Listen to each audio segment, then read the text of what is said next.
Tasoma kitabu ya Joshua au chapitre 3. Sura yake 3. Nous prendrons le premier verset jusqu'au verset 4. Toka mstari wa kwanza kufika hata kwa 4. Josué 3, Yoshua 3, 1 à 4. 1 hadi 4. Et nous lirons aussi dans l'évangile selon Jean, Pia tutasoma katika Injili ya Yohana au chapitre 16. sura 16. Nous prendrons le verset 7. Toka mstari wa 7. Alors maintenant, nous pouvons commencer par Josué. Sasa tunaweza kuanzia hapo na Yoshua. Et il est écrit ceci. Imeandikwa hivi: Josué s'étant levé de bon matin, partit de Sittim avec tous les enfants d'Israël. Yoshua kisha alamuka mapema asubuhi akatoka Sitimu pamoja na watoto wa Israeli. Ils arrivèrent au Jourdain et là ils passèrent la nuit avant de le traverser. Wakafika Yordani na huko wakapitisha usiku kabla kuweza kuivuka. Au bout de 3 jours, les officiers parcoururent le camp Kisha masiku 3 wakubwa wa askari wakatembea mkampi et donnèrent cet ordre au peuple. na wakaleta agizo hili kwa watu: Lorsque vous verrez l'arche de l'alliance de l'Éternel votre Dieu, wakati mtaona sanduku ya agano ya Bwana Mungu wetu portée par les sacrificateurs, yenye kubebwa na makuhani les Lévites, Walawi, vous partirez du lieu où vous êtes mtaondoka mahali mlipo et vous vous mettrez en marche après elle. na mtaingia mumwendo kisha yayo. Mais il y aura entre vous et elle une distance d'environ 2000 coudées. Lakini na iwe nafasi kati yenu ninyi na ile sanduku kama dira 2000. N'en approchez pas. Musikaribie. Elle vous montrera le chemin que vous devez suivre, Tamionyesha njia ile mnapaswa kufuata, car vous n'avez point encore passé par ce chemin. maana bado hamjapitia njia hiyo. Nous lisons dans Jean au chapitre 16 Tusome katika kitabu cha Yohana sura 16 et nous prenons le verset 7. na mstari wa 7 tutasoma. Si vous avez le temps, vous pouvez lire de 7 au 15, de verset 7 au verset 15. Mkiwa na wakati mnaweza kusoma kuanzia mstari wa 7 kufika hata kule wa 15. Nous lisons seulement le verset 7 pour gagner le temps. Mstari wa 7 ndio kuivuta wakati. Cependant, je vous dis la vérité, Lakini mimi nawaambia lililo kweli, il vous est avantageux que je m'en aille. yawafaa ninyi mimi Car niondoke, si je ne m'en vais pas, kwa maana mimi le nisipoondoka consolateur ne viendra pas vers vous. huyo msaidizi hata kuja kwenu, Mais si je m'en vais, bali mimi nikienda je vous l'enverrai. tamitumia yeye. Nous pouvons nous asseoir. Naweza kukaa. Alors, maintenant que nous allons dire quelques mots sur la parole de Dieu, Wakati tutasema kwa misemo kidogo kuhusu neno la Mungu, je voudrais dire aux visiteurs nataka kuambia wageni que ici nous venons écouter Dieu. kwamba hapa tunakuja kumsikia Mungu. Nous ne nous parlons pas entre nous Atusumburiaje katikati yetu, et nous ne pouvons pas répondre au téléphone alors que nous sommes ici à l'église. na hatuwezi kujibu kusimu ama kutelefoni wakati Esi- tuko mkanisa. Je vous demanderai d'éteindre vos téléphones Hivi tamiomba muzime masimu yenu ou de les mettre en mode vibration au muiweke namna kusema ianze kutetemeka tu, pour que vous ne puissiez pas gêner les autres ndio kusema usiwauzi wengine alors que nous sommes devant le Seigneur. wakati tuko mbele ya Bwana. Je commencerai juste par vous montrer que Tanzia hapo tu na kuonyesha kwamba sur cette terre où nous sommes, pa hii dunia ambapo tuko il est 11h15, inakuwa saa 5:15. l'homme sage Mtu mwenye ou akili, la femme sage mwanaume au mwanamke mwenye n'est pas akili, celui qui écrit beaucoup de littérature siye yule kunaandika maandishi mengi ou qui écrit des choses qu'il a étudiées sur les sagesses wala du peuple, kuandika vitu vya ou la femme sage. mwanaume au mwanamke mwenye hekima. C'est celui qui cherche à connaître sa destinée. Ni yule kunatafuta kujua ni wapi ataenda milele. C'est celui qui cherche à savoir d'où il est venu. Ni yule kunatafuta kujua ametoka wapi. Il se retrouve sur la terre. Anakutaniwa pa dunia d'où il vient anatokea wapi et où il va. na iko naenda wapi. Le grand problème avec nous dans notre pays Mambo munene na shia hapa muhii nchi yetu est que les gens sont tellement occupés à chercher les moyens de vivre, bantu panakuwa nangaikia sana kambekechi, à chercher la nourriture, beko natafuta chakula, à chercher l'argent, tafuta fedha, qu'ils ne s'attardent pas sur les choses essentielles. na bakawia ama kukawia njoo kutafuta vitu vya kabaila. Car la chose essentielle pour tout homme sur cette terre, Maana kitu ya kabaila jua kila mtu pa hii dunia c'est de savoir d'où il vient, ni kujua anatokea wapi, où il va. eko nenda wapi. Car si vous savez où vous allez, Maana ukijua kwenye kunaenda, au-delà de la nourriture que vous pouvez manger, zaidi ya chakula unaweza kula, au-delà de l'école que vous pouvez étudier, zaidi ya masomo ambayo unaweza jifunza, au-delà de toutes choses que vous pouvez faire, zaidi ya mambo yote unaweza kufanya, vous allez vous préparer utajitayarisha pour mieux arriver où vous allez. njoo kufika mzuri kwenye unakuwa naenda.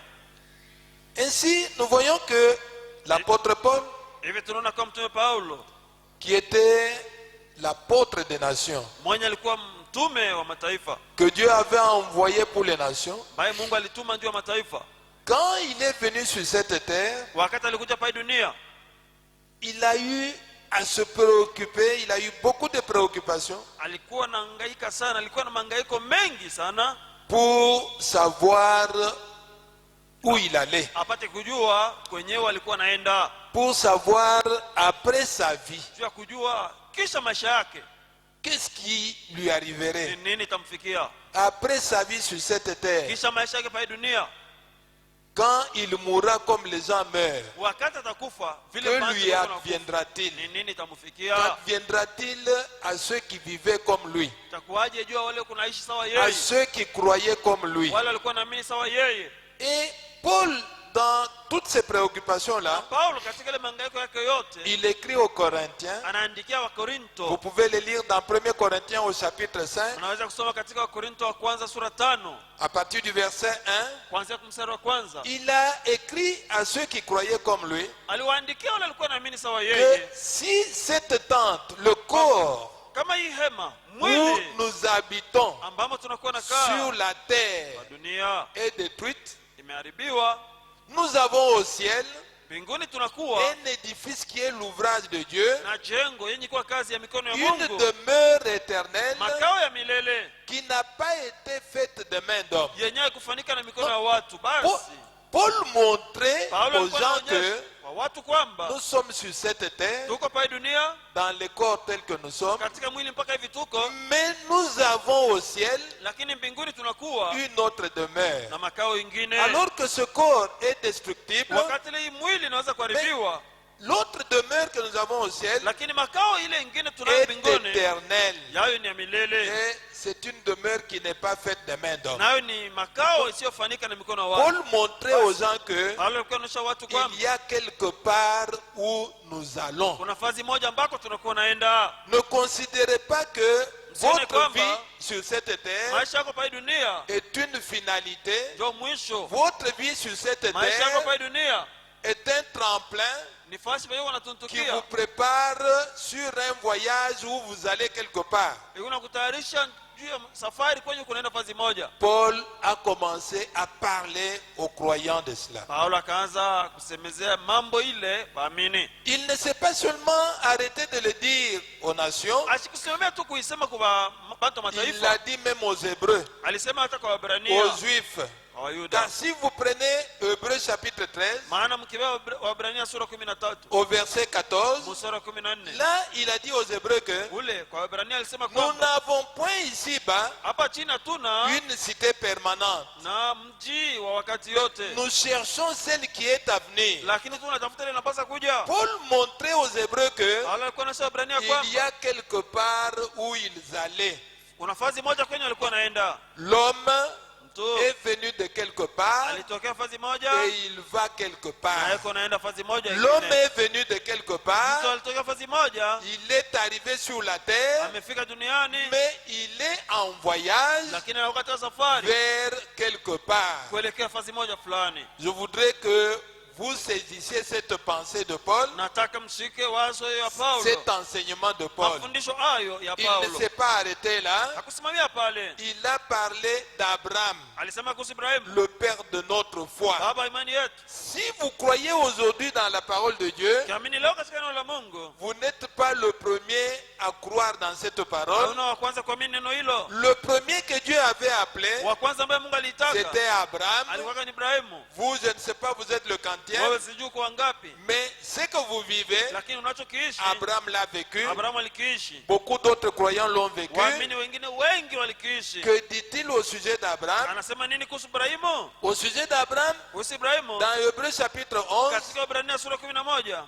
au verset 8 jusqu'au 10 là, mstari wa 8 kufika kwa 10, il dit que anasema kwamba Abraham vint s'établir dans une terre étrangère, Abrahamu akaja kukaa katika nchi ya kigeni, habitant sous des tentes, akikaa chini ya hema, car il attendait la cité qui a des solides fondements, maana alikuwa anasubiri mji yenye kuwa na misingi ya celle nguvu, dont Dieu est architecte et constructeur. ile ambayo Mungu peke ndiye No. mwenye alijenga. Paul montrait que Alikuwa anaonyesha même kwamba Abraham, hata Abrahamu il était un passager. alikuwa mpita njia, Il était en voyage alikuwa katika safari vers une cité kuelekea kumji qu'il avait mmoja vue au loin, yenye ilionaka qu'il avait mbali, vue quelque yenye part. ilionaka fazi moja. Ainsi nous voyons que Hivi tunaona kwamba il est prouvé, imehakikishiwa, et Paul l'a na prouvé, Paulo alihakikisha hayo, que Wow. sur cette terre, kwa hii dunia nous ne sommes que des passants. sisi tuko tu wapita njia, Nous ne sommes que des pèlerins tuko tu wasafiri, et nous sommes en train de cheminer, d'aller quelque part. na tunakuwa tunaelekea kuenda fazi Nous moja, sommes en train d'aller quelque part où nous avons une demeure éternelle. tuko naenda nafasi moja kwetu tunao makao ya milele. Et Paul a voulu que cela soit dans la connaissance des croyants. Na Paulo alitaka kwamba hiyo ipate kuwa katika ujuzi ya Ainsi, waamini. peuple de Dieu, Hivi watu wa Mungu, hommes, femmes, naume, jeunes wanawake, gens, watu la vijana, parole de Dieu nous confirme que neno la Mungu linatuhakikishia nous kwamba sommes en route, tuko njiani, nous allons quelque part tuko naenda fazi moja, où fazi ambako nous ne connaissons pas le chemin. hatujui njia. Est-ce que vous suivez? Ati mnafuata? Nous allons quelque part où Tuko naenda fazi moja ambako nous ne connaissons pas le chemin. hatujui njia. Je voudrais que vous preniez cette pensée-là, Ninataka mbebe wazo hiyo, car c'est cette pensée-là maana ni wazo hiyo qui nous donne notre sujet d'aujourd'hui, yenye kunatupatia ajili yetu ya leo, qui est le guide. yenye kuwa kiongozi. Le guide. Kiongozi.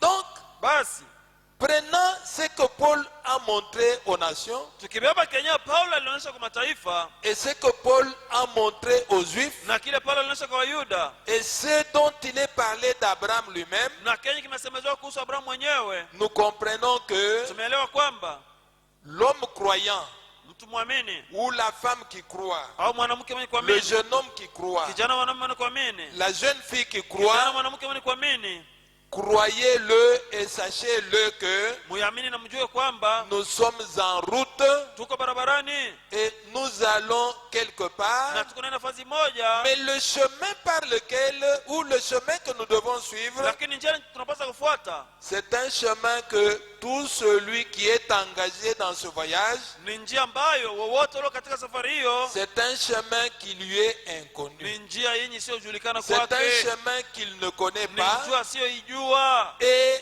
lorsque vous êtes sur un chemin que vous ne connaissez Na pas, wakati unakuwa munjia yenyewe et ujue, vous allez quelque part na huku unaenda fazi moja où vous ne connaissez rien, kwenye ujue kitu hata kimoja, il vous faut un guide. ila kufaa kiongozi, Sinon, kama sivyo vous serez égaré. utapotea, Sinon, kama sivyo vous êtes dans un voyage où vous n'arriverez même pas à destination. uko katika safari ambamo hautafika hata kwenye kunaenda. Est-ce que vous suivez? Ati mko nafuata, Si vous voulez arriver quelque part, ukitaka kufika fazi moja fulani, parce que Dieu a dit que kwa kuwa Mungu alisema kwamba cet endroit où nous sommes, nafasi hiyo ambamo tuko, les villas dans lesquelles nous vivons, jumba ambamo tunakuwa les naishi, maisons que nous avons construites ici, nyumba ambayo tulijenga hapa, tous les biens que nous avons ici, mahali yote tukunayo nous hapa allons les laisser, tutayaacha, car nous allons quelque part. maana tukunaenda Mais pasi cet endroit moja, où nous allons, nafasi kwenye nous tukunaenda n'en connaissons pas le chemin, hatujui njia ya nous ne kwendako, connaissons pas l'itinéraire. hatujui njia ya kwendako. Comme c'est Dieu qui connaît le Yeye chemin, ni Mungu peke anajua parce que njia, lui, il est le chemin, sababu yeye ni njia, il nous envoie un guide anatutumia pour kiongozi nous amener dans cet ya endroit. kupeleka katika nafasi hiyo. Est-ce que vous suivez? Hati mnafuata. Écoutez ce que le guide que Dieu nous a envoyé nous dit. Sikia kenyewe kiongozi ambao Mungu alitutumia anatuambia. Nous venons de lire la Bible. Tunatoka kusoma Biblia. Josué, Yoshua, Dieu l'avait conduit, Mungu alimuongoza ou Dieu l'a élu, au Mungu alimchagua, Dieu l'a choisi Mungu alimchagua pour amener le peuple d'Israël ndio kupeleka watu wa Israeli de l'Égypte vers le pays de promesse. toka Misri hata nchi ya Malako. C'était d'abord Moïse. Alikuwa kwanza ni Musa. Moïse est mort Musa alikufa et Josué l'a remplacé. na Yoshua alibeba nafasi yake. Maintenant, Josué, alors qu'il était en train de conduire le peuple de Dieu, Sasa Yoshua alipokuwa akiongoza watu wa Mungu, il leur dit que kawaambia kwamba il ne connaissait pas ce chemin-là. hakujua njia hiyo, Il ne savait pas, il n'était pas encore passé par là bien avant. hakujua bado alikuwa hajapita kule mbele. Et qu'est-ce qu'il devait faire? Na alipaswa kufanya nini? Il devait se mettre derrière Alipaswa kujiweka nyuma celui qui connaissait le chemin ya yule alikuwa shajua et qui njia, pouvait le na conduire. yule aliweza Et kuwaongoza. dans le cas de Josué, Na mfano ceux Yoshua qui étaient devant kenye kilikuwa mbele et qui conduisaient, qui devaient conduire le peuple, ambacho kilikuwa naongoza na kilipaswa ongoza c'était watu, l'arche de l'Éternel. ilikuwa ni sanduku Et l'arche de ya l'Éternel, agano, na sanduku ya agano C'est la parole. ni neno. L'arche de l'Éternel, Sanduku ya agano c'était une caisse qui contenait la parole de Dieu. ilikuwa ni kibweta ama sanduku vous yenye savez ilikuwa que na la neno la parole, Mungu. Na mnajua kwamba neno C'est Dieu. ni Mungu. Ainsi, Hivi Josué montrait que Yoshua alikuwa anaonyesha kwamba le peuple ne connaissait pas le chemin, watu hawakujua njia, mais c'est Dieu qui connaissait le chemin, lakini ni Mungu ndiye alijua njia, qui pouvait conduire les Yule. gens sur ce chemin qu'ils ne connaissaient pas. aliweza kuwaongoza watu mwile njia ambao Et hawakujua. dans le Nouveau Testament, Na katika agano jipya nous avons lu dans Jean tulisoma katika Yohana où bako la parole, où Dieu nous montrait que Mungu alikuwa anatuonyesha kwamba c'est Jésus qui parlait. ni Yesu mwenye alikuwa Il anasema montrait aux enfants de Dieu que alikuwa anaonyesha watu wa Mungu il est kwamba avantageux que je parte. inakuwa vema apate kuenda. Si je partais, je Nikiondoka vais vous envoyer un conducteur. nitamitumia Je vais vous kiongozi, envoyer un guide nitamitumia qui va kiongozi vous conduire. atakaye miongoza. Dans l'Ancien comme dans le Nouveau Testament, Katika agano la kale hata katika agano jipya le guide reste le même. kiongozi anabaki yule yule. Est-ce que vous suivez? Hati Mungu nafuata. Écoutez maintenant ce que celui que Dieu nous a envoyé en ce temps nous dit. Sikia sasa kenyewe yule Mungu alitumia mwi wakati ya mwisho anatuambia Je vais vous lire dans le guide au paragraphe 36. katika Mhubiri kiongozi kifungo cha 36. Écoutez ce qu'il dit. Sikieni Kenya anasema, basi Nous traversons une région sauvage. tunakuwa natambuka pande moja ya mubaya sana. Notre vie sur cette terre Maisha yetu pa hii dunia est un voyage, ni safari, est une traversée. inakuwa ni kuvuka. Nous passons par une région sauvage. Tukunapitia pande moja mbaya Nous sana, traversons une région sauvage. tukunatambuka pande moja Nous mbaya, sommes en route vers quelque part. tuko munjia kuelekea fasi moja, Et nous ne pouvons pas nous débrouiller sans guide. na hatuwezi kujitahidi ama kujifashia mambo shepe yenyewe pasipo kiongozi. Est-ce que vous suivez? Ati Mungu nafuata En tant que croyant, kama waamini, en tant que chrétien, kama Wakristo, en tant qu'appelé pour être un fils ou une fille de Dieu, kama wenye kuitwa ndio kuwa mwana au binti wa Mungu, les enfants de Dieu ne se débrouillent pas. watoto wa Mungu wakae na jitahidi wenyewe. Non. Hapana, Si vous avez un père, kama kuna baba, vous voyez, même sur la route ici, mnajua hata njiani ou humo dans la vie ici, au maisha, vous voyez que les enfants qui ont un père et une mère, naona kwamba watoto wale wako na baba na mama ils sont à la maison. beko nyumbani, C'est papa et maman qui s'occupent d'eux. ni baba na mama banakuwa Mais nabashughulikia, ceux qui n'ont pas de parents, lakini bala bana na eux, bazazi ils sont sur la voie publique. hao beko munjia Banabaita comment? bashege. On les appelle shege. banabaita bashege.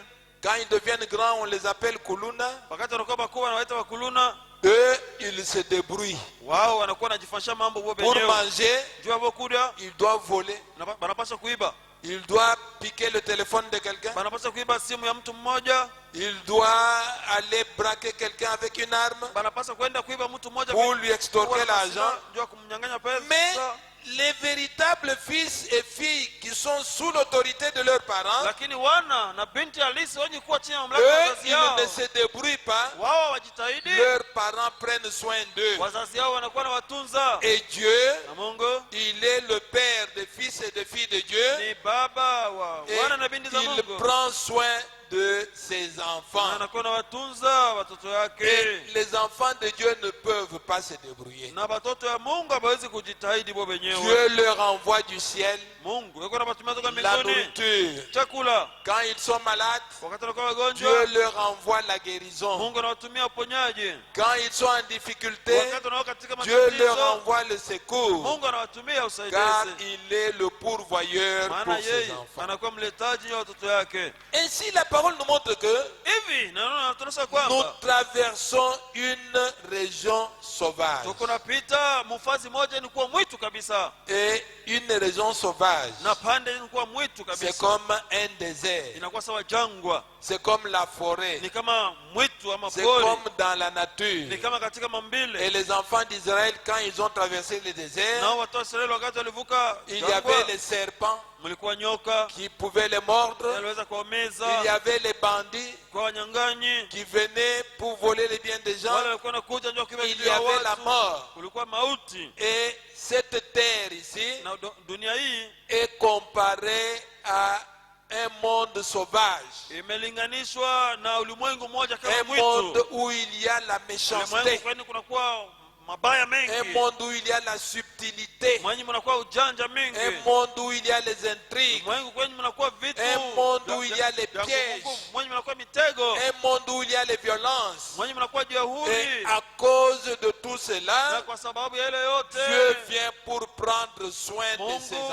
enfants. anakuja ndio kuwatunza watoto yake. Les enfants de Dieu ne se débrouillent pas. Watoto wa Mungu wamekalia na jitahidi wenyewe. Les enfants de Dieu ne se débrouillent pas. Watoto wa Mungu wamejifanyake mambo wao wenyewe. C'est pourquoi Dieu, Ndio maana Mungu il leur enverra toujours un guide. wakati wote atawatumia kiongozi, Il leur enverra toujours quelqu'un wakati wote atawatumia pour mtu les mmoja prendre en charge juu ya kubachukua binafsi et pour les na juu conduire. ya kuwaongoza. Comme cette femme qui va entrer dans son mariage aujourd'hui, Sawa vile huyu mwanamke mwatenyewe katika ndoa leo, elle ne va, quand elle entre dans le mariage, wakati nia katika ndoa elle ne va pas se débrouiller asitajifanyisha mambo yeye car mwenyewe, Dieu lui a donné quelqu'un pour s'occuper d'elle. maana Mungu anampatia mtu juu kuweza kumtazamia. Et autant cet homme Mpaka vile huyu va mwanamke s'occuper de sa femme, atamtunza c'est mke wake, mieux Dieu s'occupe de son épouse, Mungu anakuwa anatazamia binti wake ama bibi yake harusi mzuri mieux sana, Dieu s'occupe de ses enfants. na Mungu anakuwa anatazamia watoto wake mzuri Ainsi, sana. Hii pande ya mwitu kwenye Dans tuko ce monde sauvage où nous sommes, ulimwengu mbaya ambamo tuko, je ne sais pas comment je peux arriver à vous montrer les méfaits qu'il y a dans un monde sauvage. sijui namna gani naweza kufikia mkionyesha maneno mbaya yenye inakuwa katika ulimwengu yenye kuwa kama mwitu. Un monde sauvage, Ulimwengu inakuwa kama mwitu, c'est comme la forêt. inakuwa sawa mwitu kabisa. Quand vous allez dans une Wakati forêt, unaingia katika pori ama mwitu, si vous n'avez pas de guide, kama unaona kiongozi, quelqu'un qui connaît la forêt, mtu mwenye kujua mwitu, qui sait que dans telle partie, mwana jua kama fazi fulani il y a des lions, kuna simba, dans telle autre partie, fazi fulani il y a nyingine des léopards, mna chui, dans telle partie, fazi fulani il y a des nyingine serpents. mnakuwa nyoka. Vous risquez de mourir à n'importe quel moment. Basi katika hatari ya kufa ya dhuru wakati gani? Vous pouvez être mordu par le serpent, Unaweza kuumizwa na nyoka, tout comme vous pouvez être mangé par hata un vile lion. unaweza liwa na simba, Parce que vous êtes dans un monde sababu où katika ulimwengu ambamo vous êtes dans un jungle. uko katika pori Vous êtes, kabisa, vous êtes vraiment dans la jungle. uko katika mwitu Non, non, là où il n'y a pas de loi, mule hamuna sheria hata là moja, où il n'y a pas d'ordre, kwenye hakuna utaratibu, là où n'importe quoi que ça peut vous arriver à n'importe quel ule moment. dhuru kitu gani kinaweza kufikia dhuru wakati gani? C'est ça la terre, c'est ça le monde, Ndio dunia hiyo, c'est ça la société. ndio jamii. C'est pourquoi les enfants de Dieu, Ndio maana watoto wa Mungu nous avons un abri tuko na kimbilio qui est le Seigneur yenye Jésus-Christ. kwa Bwana Yesu Kristo. Si vous vous cachez dans cet abri, Kujificha katika kimbilio hiyo il va prendre soin de vous. kutunza. Et le Seigneur Jésus-Christ, Bwana Yesu Kristo il n'est rien d'autre que la parole, ana kitu kingine ila tu neno, la parole de l'âge, neno la wakati, la parole de l'heure. neno la saa. Le Seigneur Jésus-Christ, Bwana Yesu Kristo c'est un exemple que je vous donne. ni mfano ambao nawapa. Il n'est pas dans cette Bible, il y a une parole qui dit Ana katika Biblia hii mna neno moja yenye lisema, c'est une parole qui concernait les temps anciens. ni neno kuhusu nyakati ya kale. Les enfants d'Israël devaient se construire une arche, Watoto wa Israeli walipaswa kujenga safina, car Dieu allait détruire le monde par la pluie. maana Mungu alipaswa kuangamiza dunia na mvua. C'est une parole de Dieu. Ni neno moja ya Mungu. Si aujourd'hui, Kama leo nous voyons quelqu'un dire aux gens, tunamwona mtu mmoja kwambia nous watu, allons construire l'arche, tutaijenga safina car il va pleuvoir, maana mvua et itanyesha Dieu va détruire le monde par na la Mungu pluie. ataiangamiza dunia na mvua. Les gens vont dire, mais cet homme est fou. Watu watasema kwamba mtu huyu anakosa akili, Cet yuko homme-là bazimu, est fou. yuko mwenda bazimu kabisa. Cela était valable pour ce temps-là de Noé. Hiyo ilikuwa sawa kabisa wakati ya Nuhu. Aujourd'hui, Leo cette parole reste là neno hiyo inabaki pale pour nous servir de leçon. juu ya kuwa kwetu kama Mais mafundisho. Dieu, Lakini Mungu il est toujours dans cette parole, eko tu mpaka katika neno hiyo, mais il est dans Lakini, la parole présente, eko maneno ya hapa dans sasa, la parole de l'heure. neno ya Isa. Est-ce que vous suivez? Ati mnafuata? Si aujourd'hui quelqu'un disait Kama leo mtu mmoja anasema que kwamba notre église, kanisa yetu nous devons passer par la mer, tunapaswa kupitia kwa bahari, nous devons aller traverser l'Oualaba, tunapaswa kwenda kuvuka Lualaba, Dieu va fendre l'Oualaba Mungu ataipasua pour que nous Lualaba, puissions aller au Kasaï ndio kusema twende à Ukasai pied. kwa miguu. On va dire, mais cet homme est toqué. Atasema huyu mtu anakosa C'est akili, vrai, bazimu. cette parole est dans la Bible. Ni kweli neno Dieu hilo a katika ouvert Biblia. la mer Rouge Mungu alipasua bahari pour nyekundu que Ele. Israël passe à quai Israeli apite et pakavu qu'il détruise na Pharaon et mwangamize Farao son na armée. jeshi lake. C'est une parole qui est dans la Bible Ni neno lilikuwa katika et Biblia qui a vécu en ce temps-là. na yenye ilikuwa sawa na kuishi Mais mle si wakati. aujourd'hui quelqu'un dit Lakini kama qu'il leo mtu va traverser anasema l'Oualaba kwamba atavuka Lualaba et que les Baloubakat qui vont essayer de le suivre vont mourir, na bado wakati wala tafuta kumfuata on va lui atakufa, dire il watamwambia manque la tête. anakosa kichwa tu Donc, huyo. il y a une vérité présente Basi kuna ukweli wa hapa dans sasa laquelle Dieu se trouve en ce temps de la fin. ambamo Mungu anakuwa mwi wakati ya mwisho, Et vous devez croire dans cette vérité na présente. mnapaswa kuamini katika ukweli hiyo ya hapa sasa. Et nous sommes contents Tunafurahi, et nous remercions le Seigneur tunamshukuru Bwana car il nous a révélé la vérité présente, maana alitufunulia ukweli wa celle hapa qui sasa, donne la vie à ses enfants ukweli maintenant. ambao unakuwa leta uzima kwa watoto wake hapa sasa. Bien qu'il y ait des paroles qui sont Hata dans vile, cette Bible, kuna maneno yaliyo katika Biblia mais hii qui ne peuvent pas vous donner la vie lakini maintenant, ambayo hawezi kupa uzima hapa sasa, car elles ne sont pas la vérité présente. maana ina ukweli hapa sasa. Ainsi, nous voyons que Hivi tunaona ce kwamba monde ici, dunia hii comme la parole de Dieu le dit, vile neno la Mungu c'est linasema une région sauvage. ni pande ya mwitu kabisa. Et pour que votre vie soit protégée, Unajua kusema maisha yako bado kingwa, il faut que vous ayez un conducteur. inafaa uwe na Il kiongozi, faut que vous ayez un guide. inafaa uwe na kiongozi, Et ce guide, na kiongozi huo ce n'est pas vous qui allez le siye choisir, wewe utakayemchagua, parce que vous ne connaissez pas le chemin. sababu wewe hujui njia. Vous allez quelque part où vous ne connaissez pas le chemin. Huku unaenda pasi moja kwenye hujui njia ya kufika kule. Celui qui va vous donner le guide, Yule atakayekupa c'est kiongozi celui qui connaît le chemin. ni yule anajua njia. Alléluia. Haleluya. Le guide ne se pointe pas, ne se déclare lui-même guide.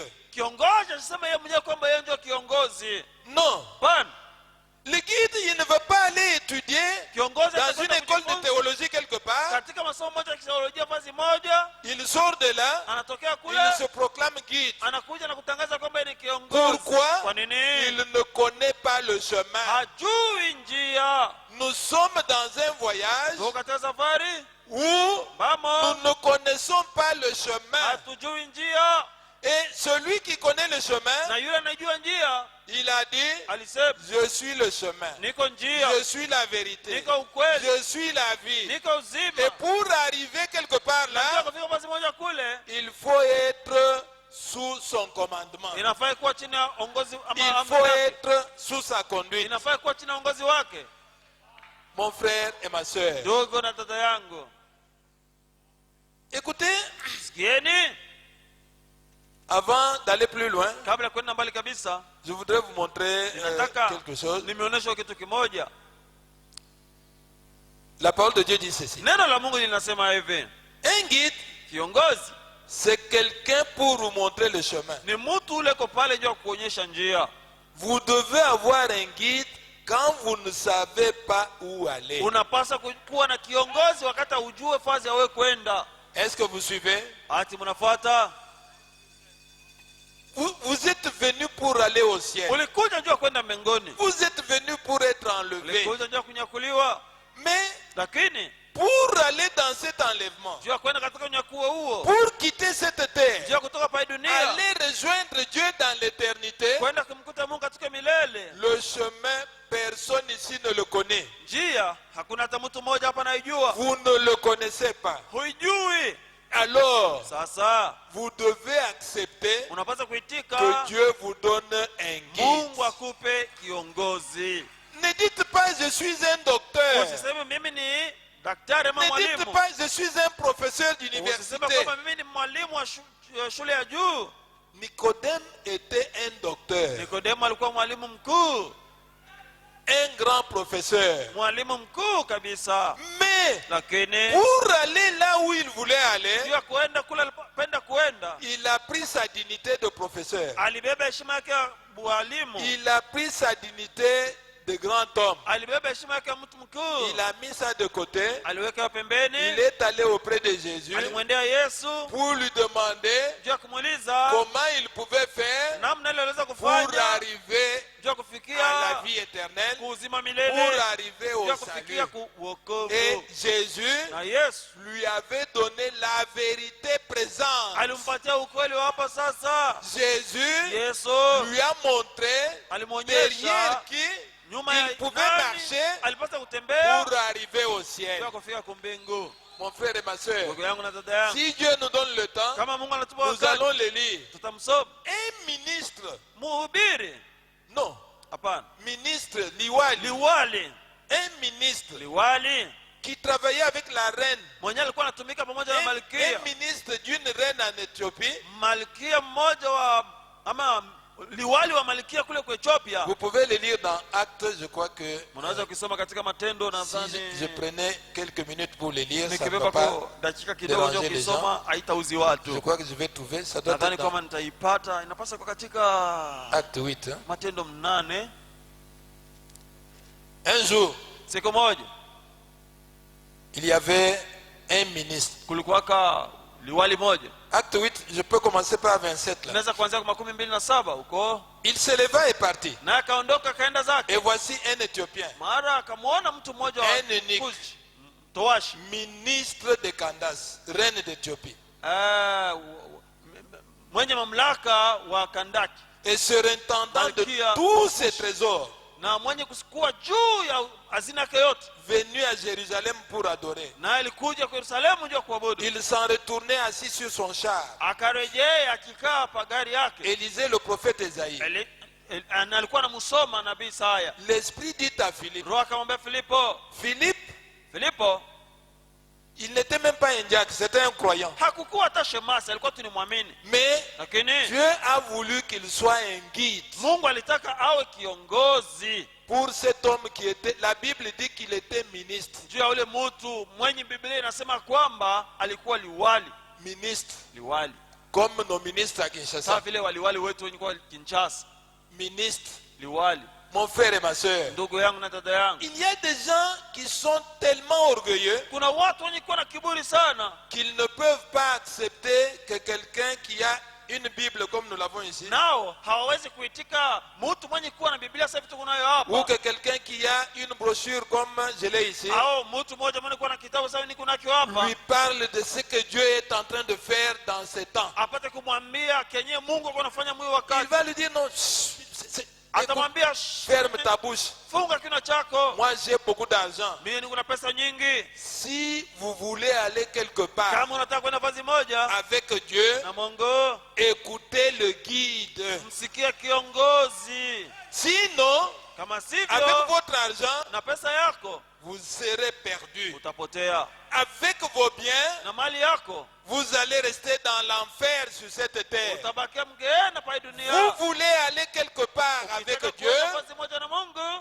ne vous choisissez pas un guide, hapana kujichagulia ne vous choisissez pas un conducteur. hapana kujichagulia kiongozi. Acceptez que celui vous impose, celui que Dieu vous impose. Umwitike tu yule Mungu anakuwekea kunguvu, Car celui qui connaît où vous allez, maana ni yeye anajua kwenye kunaenda, celui qui connaît où il vous amène, yeye anajua ule, anajua kule et kupeleka, celui qui connaît la personne qui peut vous aider à y na ni arriver. yeye anajua mtu anaweza kukusaidia ndio kufikia yako. Ce ministre, Waziri huyo malgré sa dignité, ijapokuwa heshima yake, malgré sa grandeur, ijapokuwa ukubwa wake, il lisait la Bible. alikuwa anasoma Biblia, Et écoutez ce que la Bible dit. na msikie Biblia inasema S'en retourner assis sur son char, il lisait le prophète Esaïe. alikuwa alishakukaa pa gari yake kuna msoma na L'esprit Isaya. dit à Philippe, Roho akamwambia Filipo, avance et approche-toi de ce char. sogea karibu na gari hili. Philippe s'avança, Naye il Filipo s'approcha du akasogea véhicule de ministre. na gari ya yule waziri.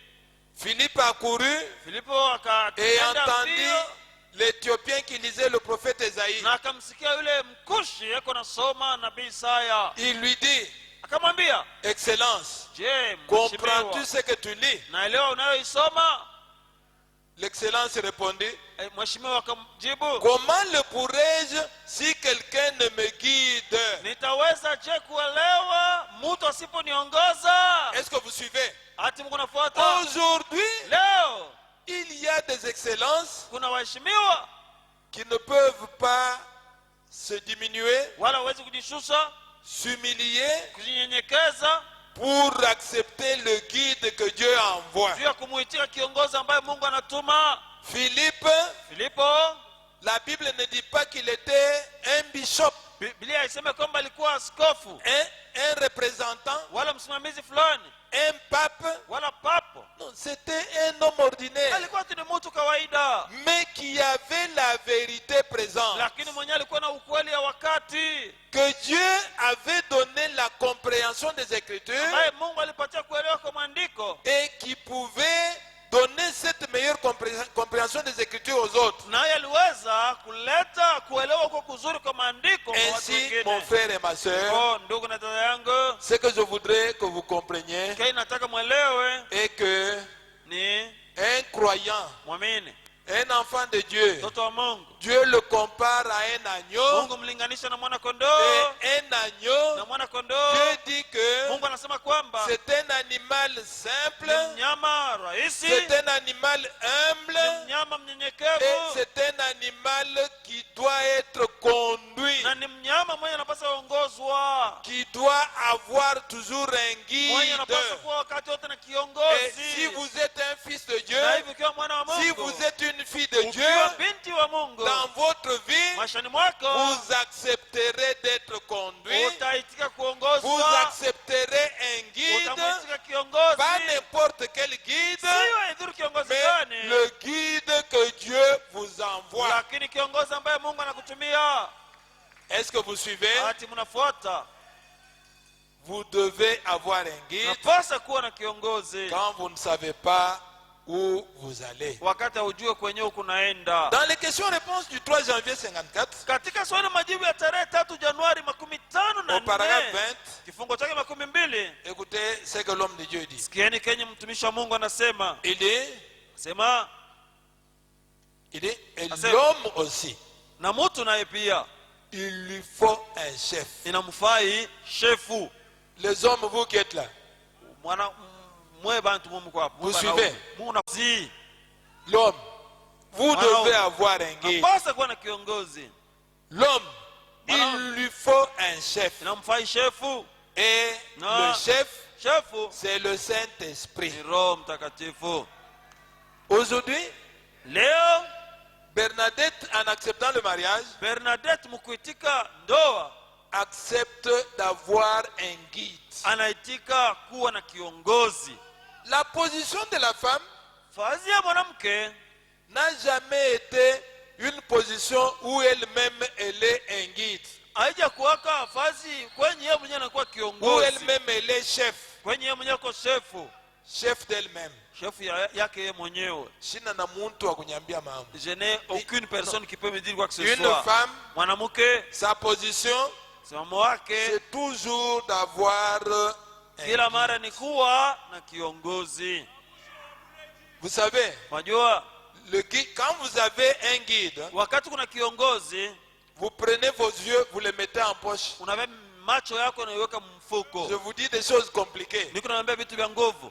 Vous prenez vos yeux, vous les Unabeba mettez en macho poche. yako unaweka Vous mfuko. prenez vos oreilles, Unabeba masikio yako, votre compréhension, kuelewa vous kwako mettez sous vos pieds. unaweka chini ya miguu yako. Vous vous laissez conduire par celui qui a les yeux, Unajiacha kuongozwa na yule kuna par macho, celui qui comprend les choses. yule kunaelewa vitu.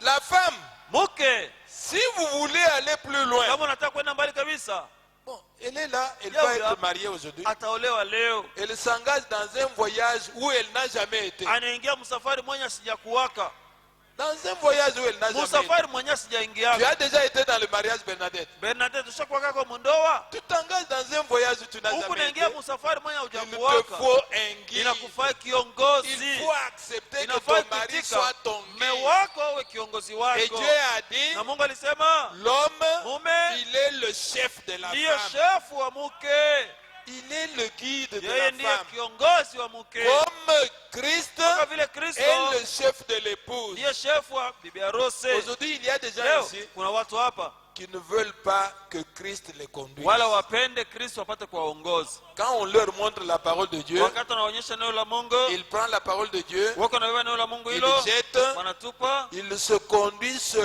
selon lui. wanakuwa wanajiongoza kutokana na wao wenyewe. Selon moi, je comprends. Kutokana na mimi naelewa kwamba Utakufu, kimura utapotea. tu te perdras. Aussi certainement que Dieu est Dieu, Hakika mpaka vile Mungu ni Mungu, utapotea. tu vas t'égarer. Si tu te conduis selon toi, Ukijiongoza kufuatana na wewe selon mwenyewe, ta propre kutokana compréhension. na namna yako ya kuelewa. Pourquoi? Kwa nini? La région dans laquelle nous sommes, Pande mambo tuko, le monde dans lequel nous vivons, ulimwengu ambamo tunakuwa naishi c'est un monde sauvage ni ulimwengu yenye kuwa kama mwitu. où, pour s'en sortir, Jua kuweza kutoka kama mzuri, il faut pas que banakubamba il kumukono. faudrait qu'on te tienne par la main. Il te faut un guide. Inakufaa Et kiongozi. mukono ya nani inafaa ikubambe Et c'est la main de qui devrait pour te que tenir, usikufwe? pour que tu ne meurs pas. Mukono ya Bwana Yesu C'est Kristo, la main du Seigneur Jésus-Christ, mukono ya guide. la main du guide. Est-ce que vous suivez? Ati mnafuata Bernadette, Bernadette, pour que Mungu akusaidie, pour que Dieu t'aide, le guide. fuata Tu kiongozi. t'engages dans un voyage Ukunaingia msafari où tu ne connais pas le chemin. mula ujue njia. Donc, la Bas. parole de Dieu nous dit que Neno la Mungu natuambia kwamba l'homme doit avoir un conducteur. mtu anapaswa kuwa na kiongozi, Et le conducteur, Roho Mtakatifu. dans le guide. Katika kiongozi, Écoutez, je voudrais vous lire msikie, nataka autre nimsomee passage. mstari mwingine. la parole de Dieu dit. Neno la Mungu nasema huko. Il dit, Nasema Dieu Mungu a toujours envoyé un guide à son peuple. anatumaka kila mara kiongozi kwa watu wake. Si vous êtes un peuple de Dieu, Kama ninyi ni watu wa Mungu, la parole dit que Dieu a toujours envoyé neno un nasema guide à son kwamba peuple. Mungu anatumaka kila mara kiongozi kwa watu wake. Vous êtes un peuple de Dieu, Mungu watu wa Mungu, cherchez à savoir quel est le guide sous lequel vous vivez. tafuteni mpate kujua ni kiongozi gani chini ya yule Mungu naishi. Est-ce que vous vous conduisez par vous-même? Ati mnakuwa najiongoza wenyewe c'est quelqu'un qui a étudié à Mulungwishi, ni mtu mmoja alijifunza qui kumulungwishi a reçu un diplôme de théologien qui vous alipata conduit. cheti ya teolojia mwenye anakuwa na miongoza. Jésus, lui, Yesu il a yeye étudié la théologie où? alijifunza teolojia wapi? Son école de théologie, Masomo yake elle teolojia était où? ilikuwa wapi? Il a dit qu'après lui, Alisema kwamba kisha yeye ces écoles vont être installées où? masomo hayo yatatiliwa wapi? Qu'est-ce que Jésus a dit? Yesu alisema nini? Lui, il disait, Yeye alikuwa anasema je ne fais que ce que je vois faire au Père. niko nafanya tu kenye niko naona baba kufanya. Vous vous dites, Wewe unasema je fais ce que j'ai étudié à Mulungwishi. niko nafanya kile nilijifunza kumulungwishi. Bintu biwiri, Deux choses différentes. Bintu biwiri bya kwa chana. Deux choses différentes. Lui, Jésus, Yeye Yesu il est regardé au ciel, alikuwa anaangalia mbinguni, il imitait le Père. alikuwa anaiga baba. Vous, vous regardez aux gens, Wewe unaangalia watu, vous imitez les gens. unawaiga watu. Écoutez, bien-aimés frères et sœurs. Sikieni wapendwa ndugu na dada, Dieu a toujours renvoyé un guide à son peuple. Mungu anatumia kila mara kiongozi kwa watu wake. Dieu n'a jamais manqué de le faire. Mungu hajakosea kufanya hivyo. Il envoie un guide Tumaka kiongozi et vous devez accepter ce guide. na mnapaswa kumuitika kiongozi huo. Vous devez le croire. Mnapaswa kumwamini. Vous devez prendre la direction qu'il vous dicte. Mnapaswa kubeba njia ile anamiambia. Est-ce que vous suivez? Hati mko nafuata. Ce ne sont pas des paroles à prendre ou à laisser non plus. Sio masemo ile unaweza kubeba wala kuacha, hapana. C'est un ordre. Ni agizo. C'est un ordre. Ni agizo kabisa. Il dit, Sema Dieu, quand il envoie un guide, Mungu anapotuma kiongozi, vous devez accepter ce guide. unapaswa kumuitika kiongozi huo. Devoir. Vous devez accepter. Unapaswa, Vous devez le croire. unapaswa kumwamini. Vous devez prendre la direction qu'il vous dicte. Unapaswa kubeba njia ile anakuambia. Si vous allez dans une région sauvage Ukienda katika pande yenye kwa kama mwito et que votre guide dit, na kiongozi wako nous anasema prendrons cette direction-ci, tutabeba hii njia, mais vous pensez que cette direction-là qu'il faut prendre, lakini vous unawaza pensez que kwamba c'est cette direction-là qu'il faut prendre, wewe unawazia sema ni ile njia nyingine ndio unapaswa kubeba, vous allez vous égarer. utapotea. Dieu nous envoie un guide pour nous guider. Mungu anatumia kiongozi ndio Nous devons kutuongoza. suivre ce guide. Tunapaswa kumfuata kiongozi huo. Peu importe ce que nous pensons. Ijapokuwa kitu kile tunawaza, Ce qui semble raisonnable kile kinaonekana kuwa njoo ou ce qui kizuri semble ridicule. au kile kinaonekana kuwa kia upumbavu, Nous ne sommes pas à même d'en juger. hatuna hata mkipimo moja ya kuweza kuamua ile kitu. Nous ne pouvons même pas juger ce que dit le guide. Hatuwezi hata kuhukumu kenyewe kiongozi Quand le anasema. guide dit, Wakati kiongozi anasema c'est ceci, ni hiki, nous devons dire seulement Amen. tunapaswa kusema tu mpaka amina. Nous ne sommes pas à même d'en juger. Hatuna hata mkipimo moja kuweza kuhukumu. C'est l'affaire du guide et de Dieu seul. Ni mambo ya kiongozi na Mungu peke. Est-ce que vous pouvez dire Amen? Hati mnaweza kusema amina. Donc, vous Basi, trouvez que naona kwamba un guide, kiongozi ce n'est pas un homme ordinaire. haina mtu kawaida. C'est un homme investi de toute la responsabilité de Dieu. Ni mtu mwenye kuvikwa na mamlaka yote ama madaraka yote ya Mungu. Quelque part ici, le prophète dit que Fazi moja huko nabii anasema kwamba un guide, kiongozi c'est quelqu'un qui représente Dieu ni mtu mwenye kusimamia Mungu sur la terre. kwa dunia. Est-ce que vous suivez? Hati mnafuata. C'est comme je peux dire que Robert, Inakuwa sawa vile naweza kusema Robert en tant que mari de cette femme, kama mume wa mke huyu, si c'est un enfant de Dieu, kama ni mtoto wa Mungu, si c'est un fils de Dieu, kama ni il mwana wa Mungu, représente Dieu pour cette femme. anasimamia Mungu juu ya mke Et huyu, cette femme doit l'écouter. na mke huyu anapaswa kumsikia. Bernadette, je te dis des Bernadette, choses sérieuses, niko na kama bitu asomiza, mais c'est pour ton bien. lakini ni juu ya wema wako. Si Robert est un fils de Dieu kama Robert ni mwana wa et Mungu que tu ne l'écoutes pas, na wewe tu umsikie, vas te perdre. utapotea. Huko babibi beko mundoa, Il y a des femmes qui sont mais dans le banesha mariage, kupotesha réseau. lakini qui ont déjà perdu le réseau, Banesha kupotea. sont déjà perdus. Quand l'homme lui dit ceci, Wakati mume anamwambia hivi, elle résiste, elle dit autre chose. anashindana naye, anasema kitu kingine. L'homme dit ceci, Mume anasema hivi, elle résiste, elle fait autre chose. anashindana naye, anafanya kitu kingine. En fin de compte, Mwisho yote non, elle devient volage. anakuwa mwenyewe asina chini ya mamlaka ya mtu Quand une wowote. femme n'est pas sous l'autorité de son Wakati mari, mwanamke asina chini ya mamlaka ya mume elle est wake, une femme libre. anakuwa mwanamke huru, Et une femme na libre, mwanamke anakuwa huru, c'est quelque chose qui n'arrange jamais Dieu. ni kitu kenye kipendezake Mungu. Une femme libre, Mwanamke mwenye kuwa huru vile, anajibebea madecision yake, elle prend ses décisions elle-même, anafanya kila elle anapenda, fait ce qu'elle veut, analala kule anapenda, elle dort là où elle veut, anakunywa bile, anazala mtoto na ule anapenda. elle enfante les hatari. Ainsi, mon frère et ma soeur, Hivi ndugu na dada yangu, un guide, kiongozi c'est un représentant de Dieu. ni msimamizi wa Mungu. Autrement dit, Mnamna nyingine kusema c'est Dieu ni Mungu à côté de vous, pembeni yako avec vous, na wewe, pour vous. na haifai kushindana naye.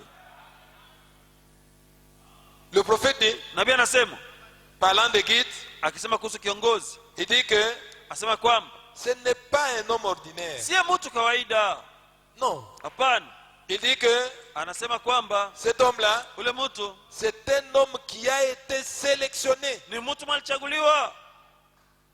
Cet homme-là, Ule mtu quand Dieu l'envoie comme guide, wakati Mungu anamtuma kama kiongozi, vous êtes sous sa responsabilité. uko chini ya madaraka yake.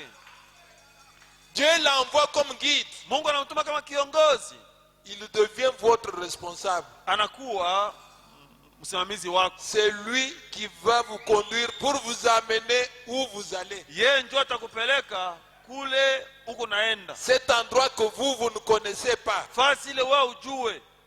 S'il vous arrive quelque chose en cours de route, Kama njiani mama moja nakupata, c'est lui qui va répondre. yeye ndio atajibu. Si vous vous perdez, Kama unapotea, c'est lui qui doit venir vous yeye chercher. ndio atakuja kutafuta. Et le prophète dit, Na nabii anasema ce guide-là, kiongozi huo, lui, il sait à chaque moment où il est. yeye anajua wakati yote kwenye yeko, Même s'il y a d'épaisses ténèbres, hata kama kuna kuwa giza nzito, même s'il ferme les yeux, hata kama anafunga macho, il sait, anajua niko mulubumbashi, je suis à Lubumbashi, niko mukatuba, je suis à la niko Katiba, muel roy. je suis à Dieu lui Eloi. a donné cette capacité. Mungu alimpatia uwezaji huo, Même s'il est en pleine forêt, hata kama yuko katika mwitu kabisa. Dieu dit, Mungu anasema si c'est Dieu qui l'a envoyé, kama ni Mungu alimtuma, il sait dire, anajua le kusema nord c'est ici, kaskazini ni huko, le nord c'est où? C'est ici. kaskazini ni wapi? Ni Le huko. nord c'est ici, Kaskazini ni huko, le sud c'est ici, kusini ni huko, voilà l'est.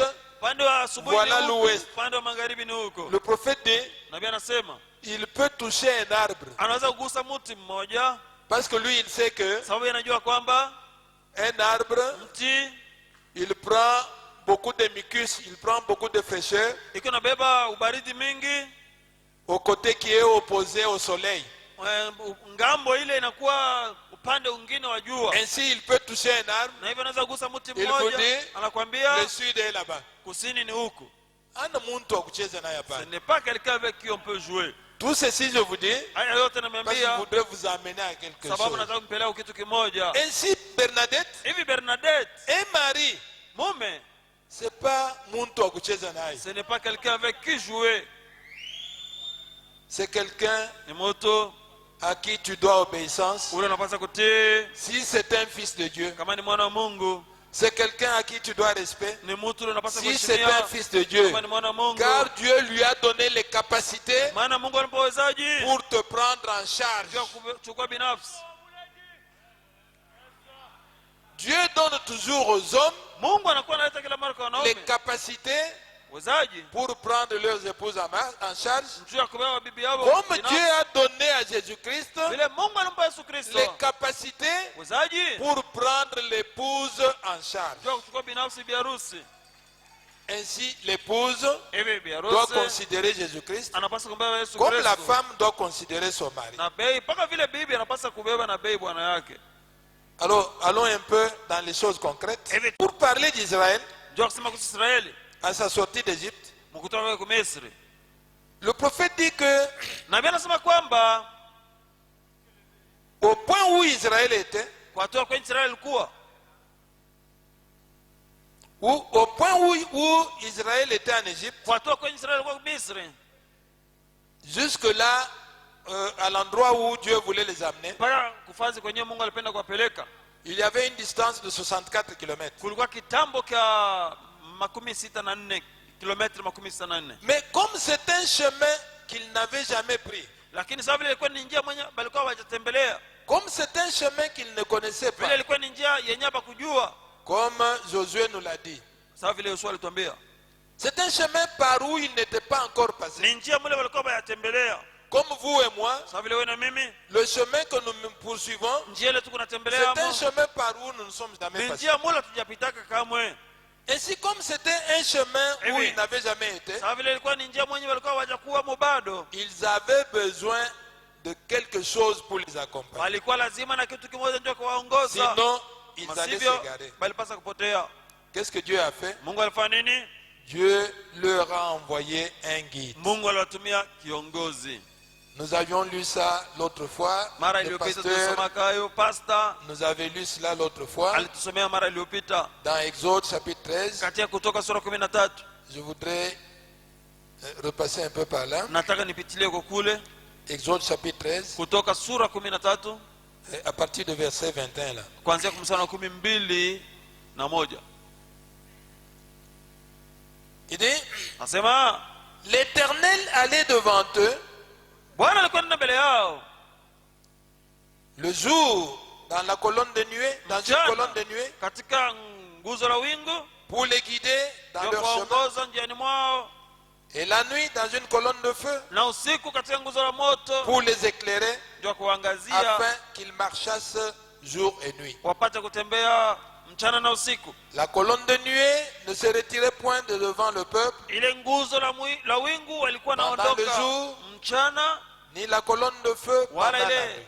nguzo la moto haikuondoka usiku Ainsi, mbele yao watu. Hivi sur cette distance-là, mukile kitambo qui devait être yenye ilipasa kuwa longue de 64 km, urefu wa kilomita 64, sur cette distance-là, mu kitambo hicho, comme c'était un chemin qu'ils ne connaissaient pas, vile ilikuwa ni njia yenye hapa kujua, s'ils étaient partis seuls, kama walienda peke yao ils allaient s'égarer.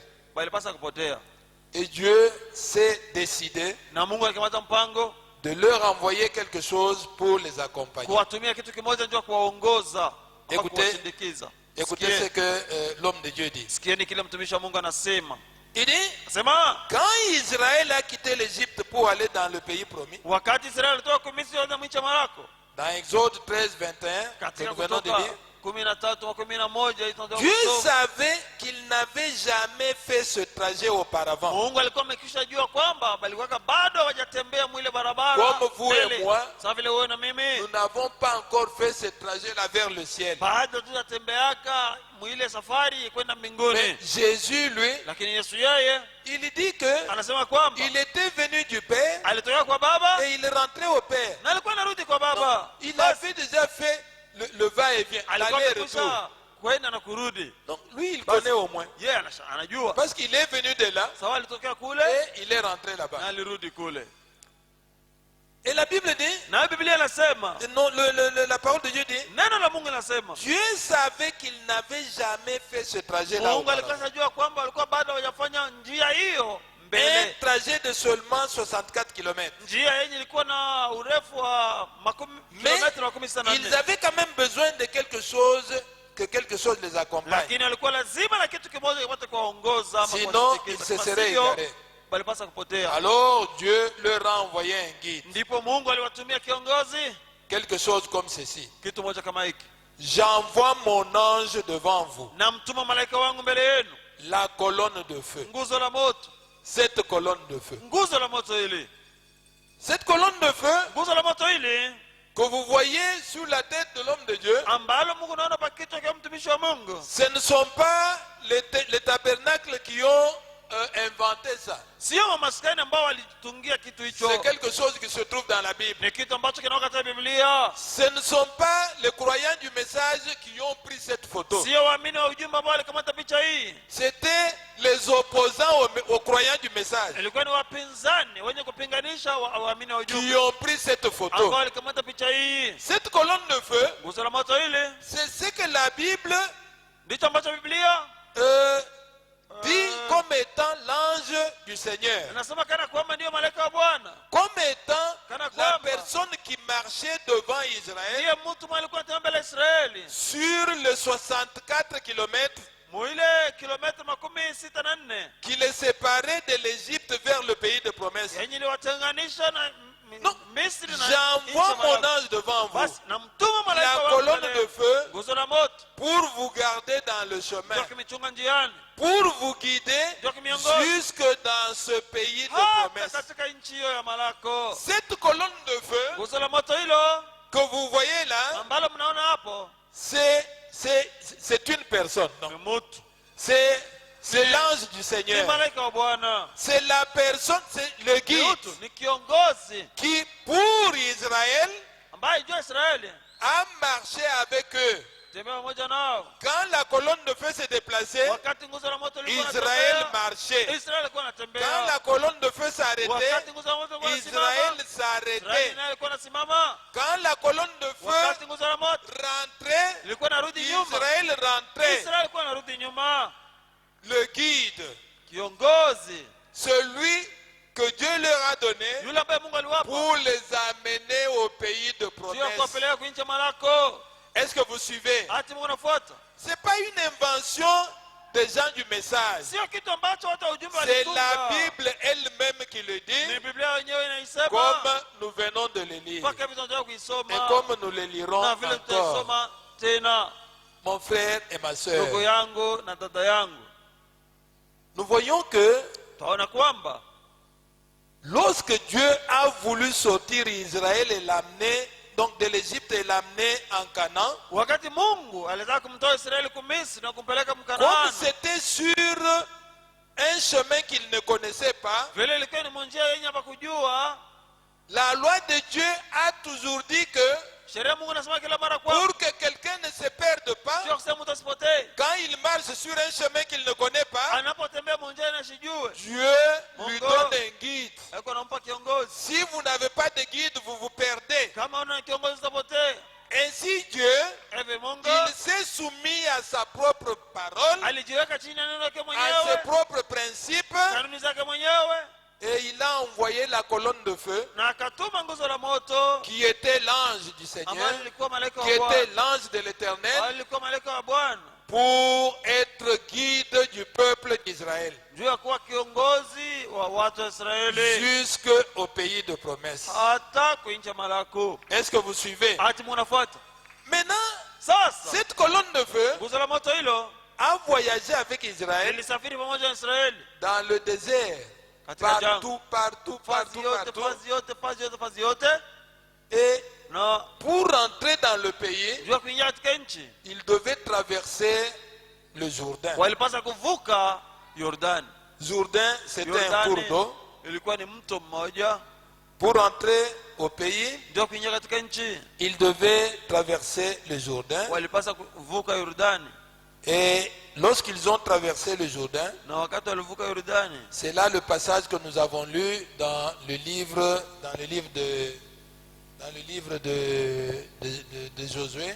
ni pale mstari ambao tulisoma katika kitabu cha Yoshua. Lorsqu'ils ont traversé le Jourdain, Wakati walivuka Yordani, ils n'ont pas encore vu la colonne de feu. balikuwa bado hawajaona nguzo la moto, Ils n'ont pas vu la colonne de feu, hawakuliona nguzo la moto. alors que Wakati ile cette colonne de feu était invisible. nguzo la moto ile ilikuwa sipo Josué, Yoshua qui avait remplacé Moïse, mwenye aliwafanya leur a dit, aliwaambia, les sacrificateurs vont prendre le devant. makuhani wakapita mbele, Ils vont porter l'arche. watabeba sanduku ya agano, Vous suivrez l'arche, ninyi mtafuata sanduku ya mais agano, à 2000 coudées de distance. lakini kwa urefu moja fulani. Suivez seulement l'arche. Mufuate tu sanduku ya agano, Suivez seulement l'arche. mufuate tu sanduku ya agano. Et l'arche, c'était quoi? Sanduku ya agano ilikuwa nini? La parole de Dieu montre que Neno la muonesha kwamba l'arche, sanduku ya agano c'est le type de Jésus-Christ. ilikuwa ni mfano wa Yesu Kristo. Le Seigneur Jésus-Christ, Bwana Yesu Kristo il est l'arche, yeye ni sanduku ya agano, il est la personne en qui Dieu est venu habiter. yeye ni mtu ndani ya yule Mungu alikuja kukaa. Et ainsi, Na hivi le Seigneur Jésus-Christ Bwana Yesu Kristo était typifié alisimamiwa par cette arche qui marchait devant les enfants d'Israël. katika hii sanduku ya agano, ilikuwa tembea mbele ya watu wa Israeli. Ainsi, le Seigneur Jésus-Christ Na hivi Bwana Yesu Kristo devenait akawa le guide kiongozi qui marchait au devant des enfants mwenye alikuwa d'Israël. anatembea mbele ya watu wa Israeli, Car le Seigneur Jésus-Christ, maana Bwana Yesu Kristo il est cette colonne de feu, ndiye yeye nguzo la il moto est hiyo, l'ange de l'Éternel, ndiye yeye il malaika est wa Bwana, l'ange du Seigneur, ndiye yeye malaika wa Bwana, il est celui qui marchait devant eux dans le désert. ndiye yule alikuwa anatembea mbele yao Et katika pour la jangwa. traversée du Jourdain, Na njoo kivuka Yordani, c'était toujours le même alikuwa mpaka yeye yule qui marchait devant eux mwenye alikuwa anatembea mbele yao pour traverser le Jourdain. juu ya kuvuka Yordani. Ainsi, pour sortir de l'Égypte, Hivi njoo kutoka Misri, le guide, kiongozi c'était toujours Dieu alikuwa mpaka Mungu sous la forme de la colonne de feu. mfano nguzo la moto. Pour entrer dans le pays de Njoo promesse, kuingia mji wa malako, c'était toujours Dieu alikuwa mpaka Mungu sous la forme de l'arche. mfano wa sanduku ya agano. Et vous verrez que Na mtaona quand kwamba il traverse Jourdain, wakati wanavuka Yordani, quand il traverse Jourdain, wakati wanavuka Yordani, qu'est-ce qui est arrivé? nini nilifika? Je voudrais rentrer un peu dans, je voudrais rentrer un peu dans Exode. Nataka nirudi kidogo katika Kutoka, Quand il traverse Jourdain, wakati wanavuka Yordani, écoutez un peu sikieni des choses qui sont arrivées. kwanza vitu vya vilifika.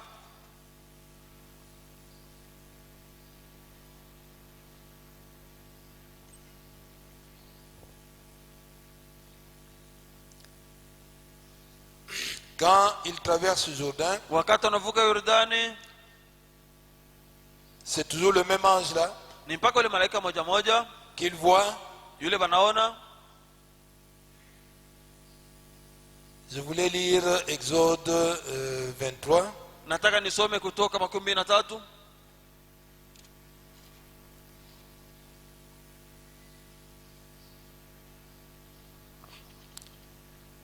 Je voudrais lire Exode 13. Nataka kusoma Kutoka 13.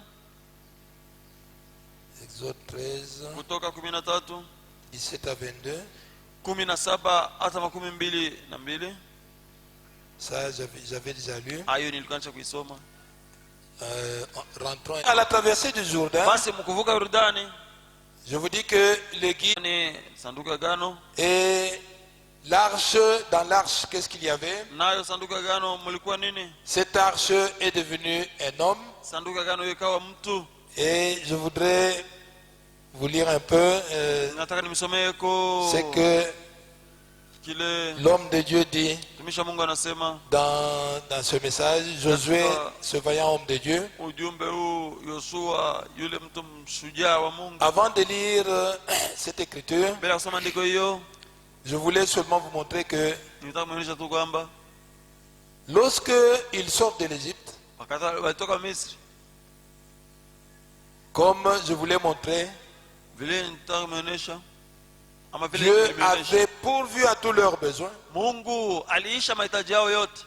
Ils avaient d'abord la nourriture qu'ils avaient amenée de l'Égypte. Kwanza walikuwa na chakula kile walitoka nacho Misri, Et lorsque cette nourriture était épuisée, na wakati chakula hicho ils ont kiliisha, commencé à murmurer. wakaanza kunongoneza. Ils ont dit, mais il fallait vraiment nous laisser mourir en Égypte Walisema ilifai tu kutacha kufa plutôt que de Misri, nous amener dans le désert pahali pa kutuleta mjangwa, où maintenant nous mourrons de faim. mule tunaanza kufa na njala. Que Sasa ne sommes-nous pas morts par la main de l'Éternel en Égypte?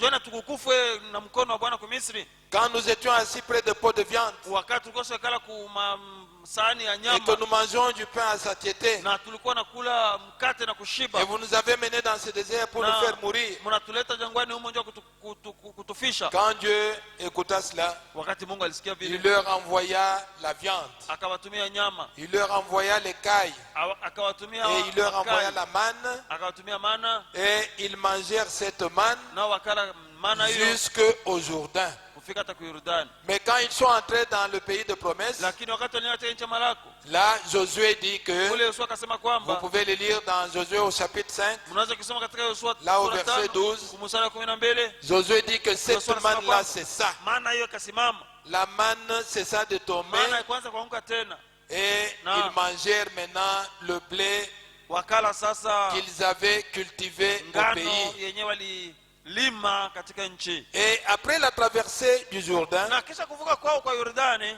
ils devaient maintenant affronter les hommes forts walipasa sasa kukutana na wale watu wa du nguvu pays de Canaan. wa nchi ya Kanaani. Ils devaient affronter les villes qui étaient fortifiées en Canaan. Walipasa kukutana na miji yenyewe ilikuwa kutiwa maboma Et la kabisa. première des villes, Na mji wa kwanza c'était Jéricho. ilikuwa ni Yeriko. Ils entrent en Canaan. Wakaingia Kanaani, Cette colonne de feu qu'ils voyaient, nguzo la moto ile ambalo walikuwa naona ils ne la voient encore pas. hawalioni tena.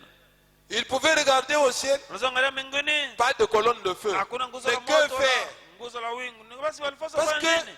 durant tout le temps qu'ils étaient dans le désert, Sababu muda wakati wote walikuwa jangwani c'était simple. ilikuwa Ils rahisi, le regardaient seulement walikuwa wanaangalia tu, et quand ils se déplaçaient, na wakati ilikuwa et natembea ils se déplaçaient. nao pia walikuwa C'était wanatembea, simple. ilikuwa rahisi. Quand ils s'arrêtaient, Wakati ilikuwa eux, nasimama ils s'arrêtaient. wao nao walikuwa Mais wanasimama, une fois qu'ils traversent le Jourdain, lakini wakati walivuka Yordani quelque chose est arrivé. kitu kimoja La kilifika, conduite a changé. uongozi Le ulibadilika, guide a changé. kiongozi Le alibadilika, même guide, ule kiongozi moja mais moja, changeant de forme. lakini akibadilisha umbo, Le même guide, kiongozi moja moja changeant de stratégie. akibadilisha namna ya Le kufanya, même guide, kiongozi moja moja changeant de technique. akibadilisha namna ya kufanya.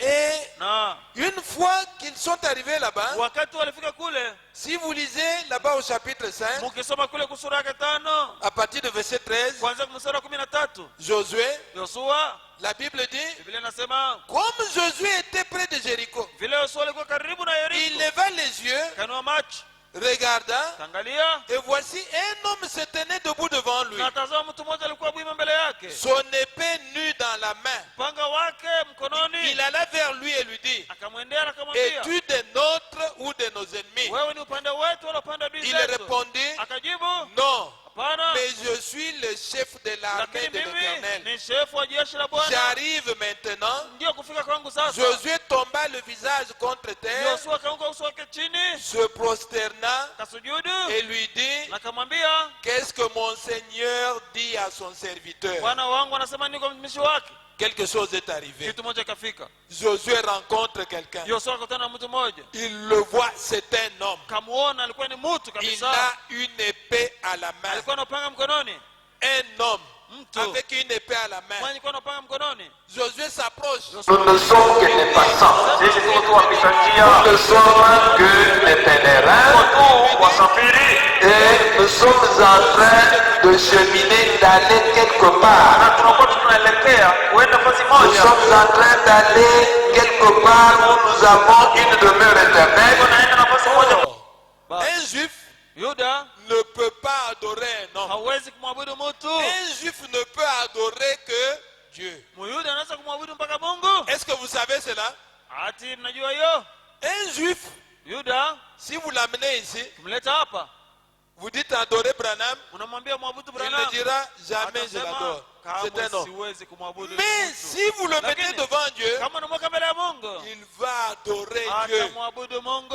Josué se Joshua prosterna akasujudu devant quelqu'un mbele ya mtu mmoja qui avait l'aspect d'un mwenye ange alikuwa anaonekana sawa malaika, avec une épée à la mwenye main. alikuwa anapanga mkononi. C'était quoi? Ilikuwa nini? Dans le désert, Jangwani c'était la colonne de feu. ilikuwa ni nguzo la moto. Mais quand ils entrent au pays Lakini de wakati promesse, wanaingia mwa nchi ya Malako, le leadership change. uongozi ukabadilika. Écoutez ce que l'homme de Dieu dit. Sikieni kenye mtumishi wa Mungu anasema.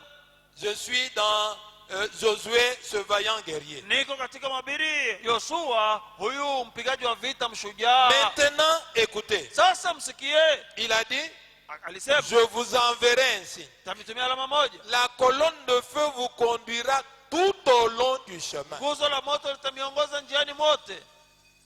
La colonne de feu Nguzo la moto vous conduira litamiongoza tout au long du chemin. njiani mote. Exode 13, Kutoka 13, Exode 23. kutoka 13. Cette colonne de feu Nguzo la moto hili les a bénis quand ils étaient en train de marcher. wakati walikuwa wanatembea, Cette colonne de feu nguzo la moto hilo a été une terreur lilikuwa woga kwao devant leurs ennemis. mbele ya adui zao. Lisez Exode 23. Musome Kutoka Cette 13. colonne de feu Nguzo la moto hilo les a guéris liliwaponya quand ils étaient malades. walipokuwa wagonjwa. Cette colonne de feu Nguzo la moto hili a donné la nourriture leta chakula quand ils avaient faim. wakati walikuwa na njaa. Maintenant, ils traversent Jourdain, Wanavuka Yordani, ils entrent au pays de promesse. wanaingia mwicha Marako. La colonne de feu qui donnait la nourriture n'est plus là. Nguzo la moto ambayo ilikuwa leta chakula linapo tena. Qu'est-ce qu'il faut maintenant? Wanafanya nini sasa? Au lieu que ça vienne du ciel, Mahali pakasema itokee mbinguni, ils cultivent, wanalima, ils sèment, wanapanda, ils récoltent, wanavuna, ils mangent le blé. wanakula ngano. Avant, la nourriture venait du ciel. Ele chakula ilikuwa kutoka mbinguni. Maintenant, ils doivent Sasa travailler. wanapaswa kutumika.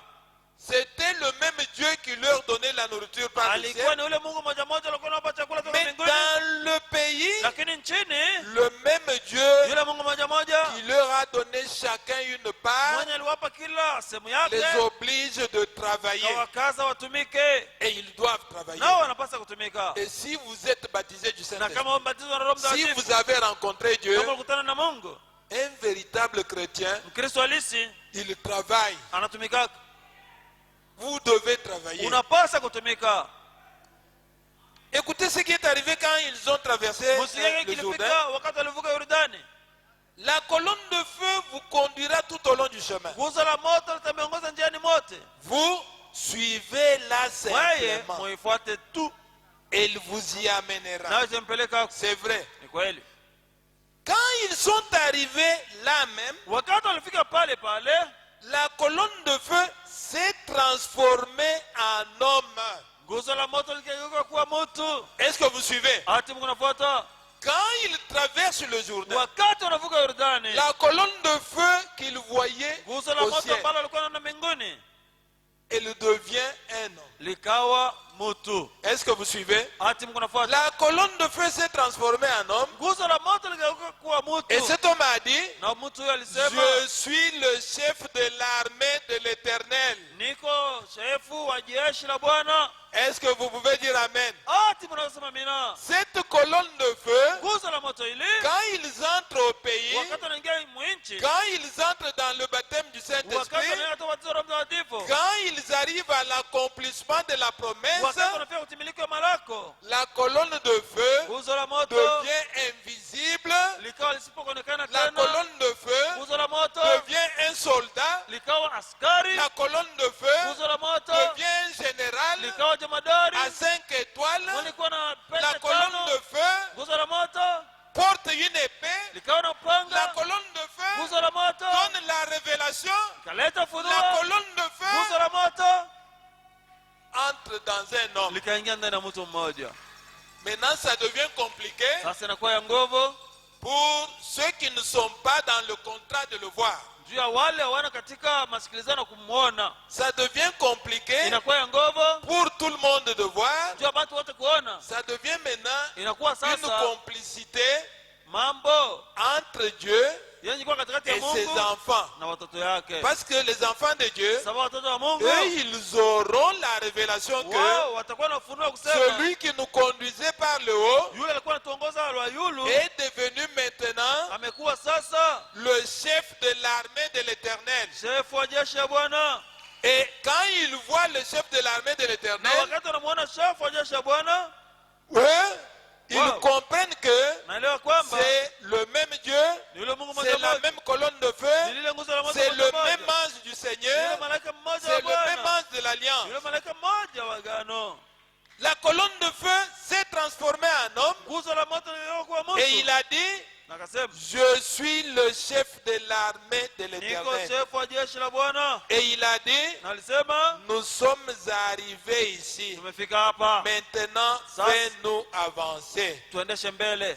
Et Na il dit, anasema le chef de l'armée de l'Éternel, shefu wa jeshi la Bwana lui était un soldat. yeye alikuwa askari, Et il a dit, maintenant Josué, na alisema sasa Yoshua, n'aie donc pas peur. siwe na woga, basi Je serai avec toi nitakuwa nao pamoja, et nul ne tiendra devant na toi hakuna hata mmoja mbele tant yako que tu vivras. wakati wote leo utakuwa hai. Est-ce que vous comprenez? Ati La mnaelewa? colonne de feu Nguzo la moto devient ce général. Il likawa jemadari huyo, doit vous former. yule anapaswa Comme le kukufundisha. pasteur nous le montrait Ile l'autre pasa fois, alikuwa tunaonyesha mara la iliyopita, colonne de feu nguzo la moto devient ce likawa général jemadari huyo, qui doit vous donner la yule ceinture anapaswa kupatia que vous mshipi, devez porter, yule anapaswa la kuvaa ceinture de la vérité. nguzo, C'est mshipi pourquoi wa les kweli. sceaux ont été brisés, Ndio maana mihuri parce que ce ilifungwa, sont les sceaux qui contenaient la vérité. sababu ni mihuri yenye ilikuwa na ukweli. Et Non. cette vérité, Kweli hiyo elle nous est apportée, imeletwa kwetu, non pas par la colonne de feu que l'on regardait au ciel, sio kwa nguzo la moto ilikuwa mais mbinguni, par la colonne de feu qui Lakini- est devenue un homme. nguzo la moto imekuwa mtu. Est-ce que vous suivez? Ati mnafuata? Écoutez ce qu'il dit. Musa kile anasema, Je suis dans le message, venez et plaidons. niko katika mesali moja na tuomboleze pamoja Avant d'aller vers la fin, parce que je crois que kabla le kwenda pasteur kumwisho. Sawa, naamini kama va basi bientôt venir. muda si muda utafika. Écoutez, Sikieni, venez et plaidons. John na tuomboleze 4, 10, 55. tarehe 4 mwezi wa 10 mwaka 55. Josué. Yoshua Et Josué avait progressé jusque-là. na Yoshua aliendelea mpaka hapo, Il avait installé les camps d'Israël. aliweka kambi ya Israeli, Et un jour, na siku moja il effectuait une petite promenade. alikuwa anatembea kidogo, Il marchait là près des murs de Jéricho. alikuwa anatembea kule karibu na kuta za Et Yeriko, tout à coup, na kwa rafla il a vu un homme se tenir là contre le mur. akamwona mtu mmoja kusimama pale pembeni ya ukuta. Josué tira son épée Yoshua akatosha et a upanga couru wake à sa rencontre. na akaenda kukutana naye. L'homme tira aussi son Yule épée mtu akatosha naye et upanga vint à la wake rencontre de na Josué. akaja kukutana na Yoshua. Josué leva la main et demanda, Yoshua akainua mkono na es-tu des kuuliza, nôtres wewe ni upande ou wetu es-tu de nos ennemis? wala uko upande wa adui zetu? Le formateur Yule mkufunzi qui vous donne l'impression d'être votre ennemi. mwenye kunaonesha sasa Comme le ni adui pasteur wako. nous le montrait. Ile pasa alikuwa anatuonyesha, Mais il n'est pas votre ennemi. lakini ana adui Il est wako avec vous. eko nao pamoja. Bernadette, Bernadette, un jour dans la maison, siku moja nyumbani, votre mari peut prendre une position d'autorité mume wako anaweza kubeba msimamo ya et vous mamlaka parler durement. na kusema nao kwa ukali. Il n'est pas votre ennemi. Yes, adui wako, Il essaie seulement de vous aider. jaribu tu kukusaidia, Ne cherchez pas de Basi, problème là où il n'y en a pas. usitafute mambo pale inapo. L'homme, il Mume est le chef anakuwa chef et le chef, na shefu, il a une position d'autorité dans la maison. mamlaka nyumbani. Quand on est chef, on est quand même chef, oui. Wakati uko shefu, si uko shefu. Chef, si ni wa kudonner ma ordre. Shefu c'est celui qui donne des ordres. Kama banakupatia ordre Si kuko on te chef. donne un ordre Hapana par le kufunga chef, uso. ne renfrogne pas ton visage. Kama chef analamuka siku ingine anasema leo ni ya kumupa Bernadette ordre. Si le chef se réveille un jour, il dit qu'aujourd'hui, Anaenda huko anarudia Bernadette fais ça, fais ça, fais ça.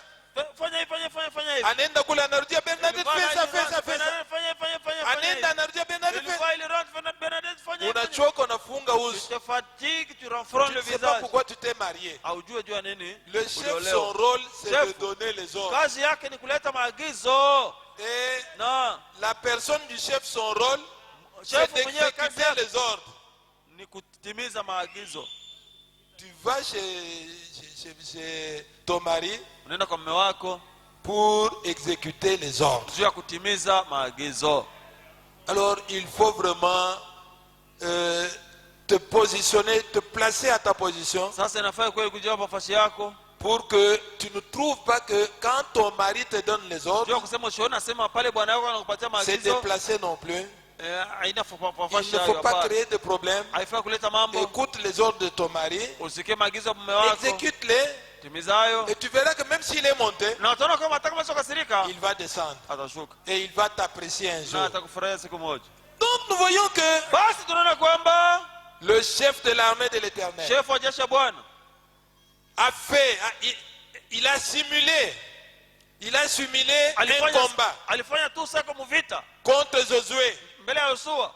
Josué a tiré son épée. Yoshua akatoa Lui upanga a wake. tiré aussi Yeye son naye épée. akatoa pia upanga wake. Mais il n'y a pas eu une guerre. Lakini hakukuwa vita. Pourquoi? Jua nini? C'était Dieu et son serviteur. Alikuwa ni Mungu na mtumishi Comme wake. dans la maison, Sawa vile nyumbani. si les chefs te donnent les Kama ordres, Bwana anakupatia c'est pas agizo, pour te faire la guerre. haina njia ya kugombanisha. C'est pour seulement t'amener à mieux faire. Ni njia ya kufikisha tu kufanya mzuri. Lorsque Wakati l'ange a tiré son épée malaika alitoa upanga wake et Josué a tiré na la Yoshua sienne, alitoa yake, Josué lui a posé la question: Yoshua alimuuliza, es-tu des nôtres wewe ni upande ou de wetu nos ennemis? wala upande adui Il zetu? a dit: Akasema, non, Bwana, je suis le chef de l'armée de niko l'Éternel. shefu wa jeshi ya Bwana. Amen. Amina. Oh là là. Oh là là. Qu'est-il arrivé? Ilifika nini? Cette colonne de feu Nguzo la moto hilo avait été faite chair. likajifanya kuwa mwili. Elle se tenait donc là, Nilisema basi pale une préfiguration du Seigneur Jésus-Christ, kuonekanisha kwa Bwana Yesu Kristo, le chef de l'armée de shefu wa l'Éternel. jeshi ya Bwana. Alléluia. Haleluya. Amen, amen, Amina, amen. amina, amina. Le chef de l'armée de l'Éternel, c'est Shefu qui? wa jeshi ya Bwana ni C'est nani? le Seigneur Ni Jésus-Christ. Bwana Yesu Kristo. Une fois que Israël avait traversé le Wakati Jourdain, Israeli alivuka Yordani, il a quitté le ciel, alitoka il mbinguni, est entré dans un akaingia homme, ndani ya mtu mmoja, on l'a déposé dans une arche balimweka ndani ya pour qu'il safina, conduise son peuple. kama sanduku ya gari inasimama Et kwa watu wake. aujourd'hui, Na leo il n'est pas dans une arche, ana katika sanduku ya Dieu gari, l'a envoyé, Mungu alimtuma, la même colonne de feu alituma nguzo la moto qui hilo est hilo, entré dans un prophète liliingia ndani ya nabii pour mmoja conduire son ya peuple. kuongoza watu wake, Et na vous ne devez pas résister haupate au kushindana guide. na kiongozi. Pourquoi? Juu ya nini? Le guide, Kiongozi c'est le représentant de ni Dieu. msimamizi wa Mungu. Vous ne pouvez pas aller au ciel Huwezi kwenda mbinguni par vous-même.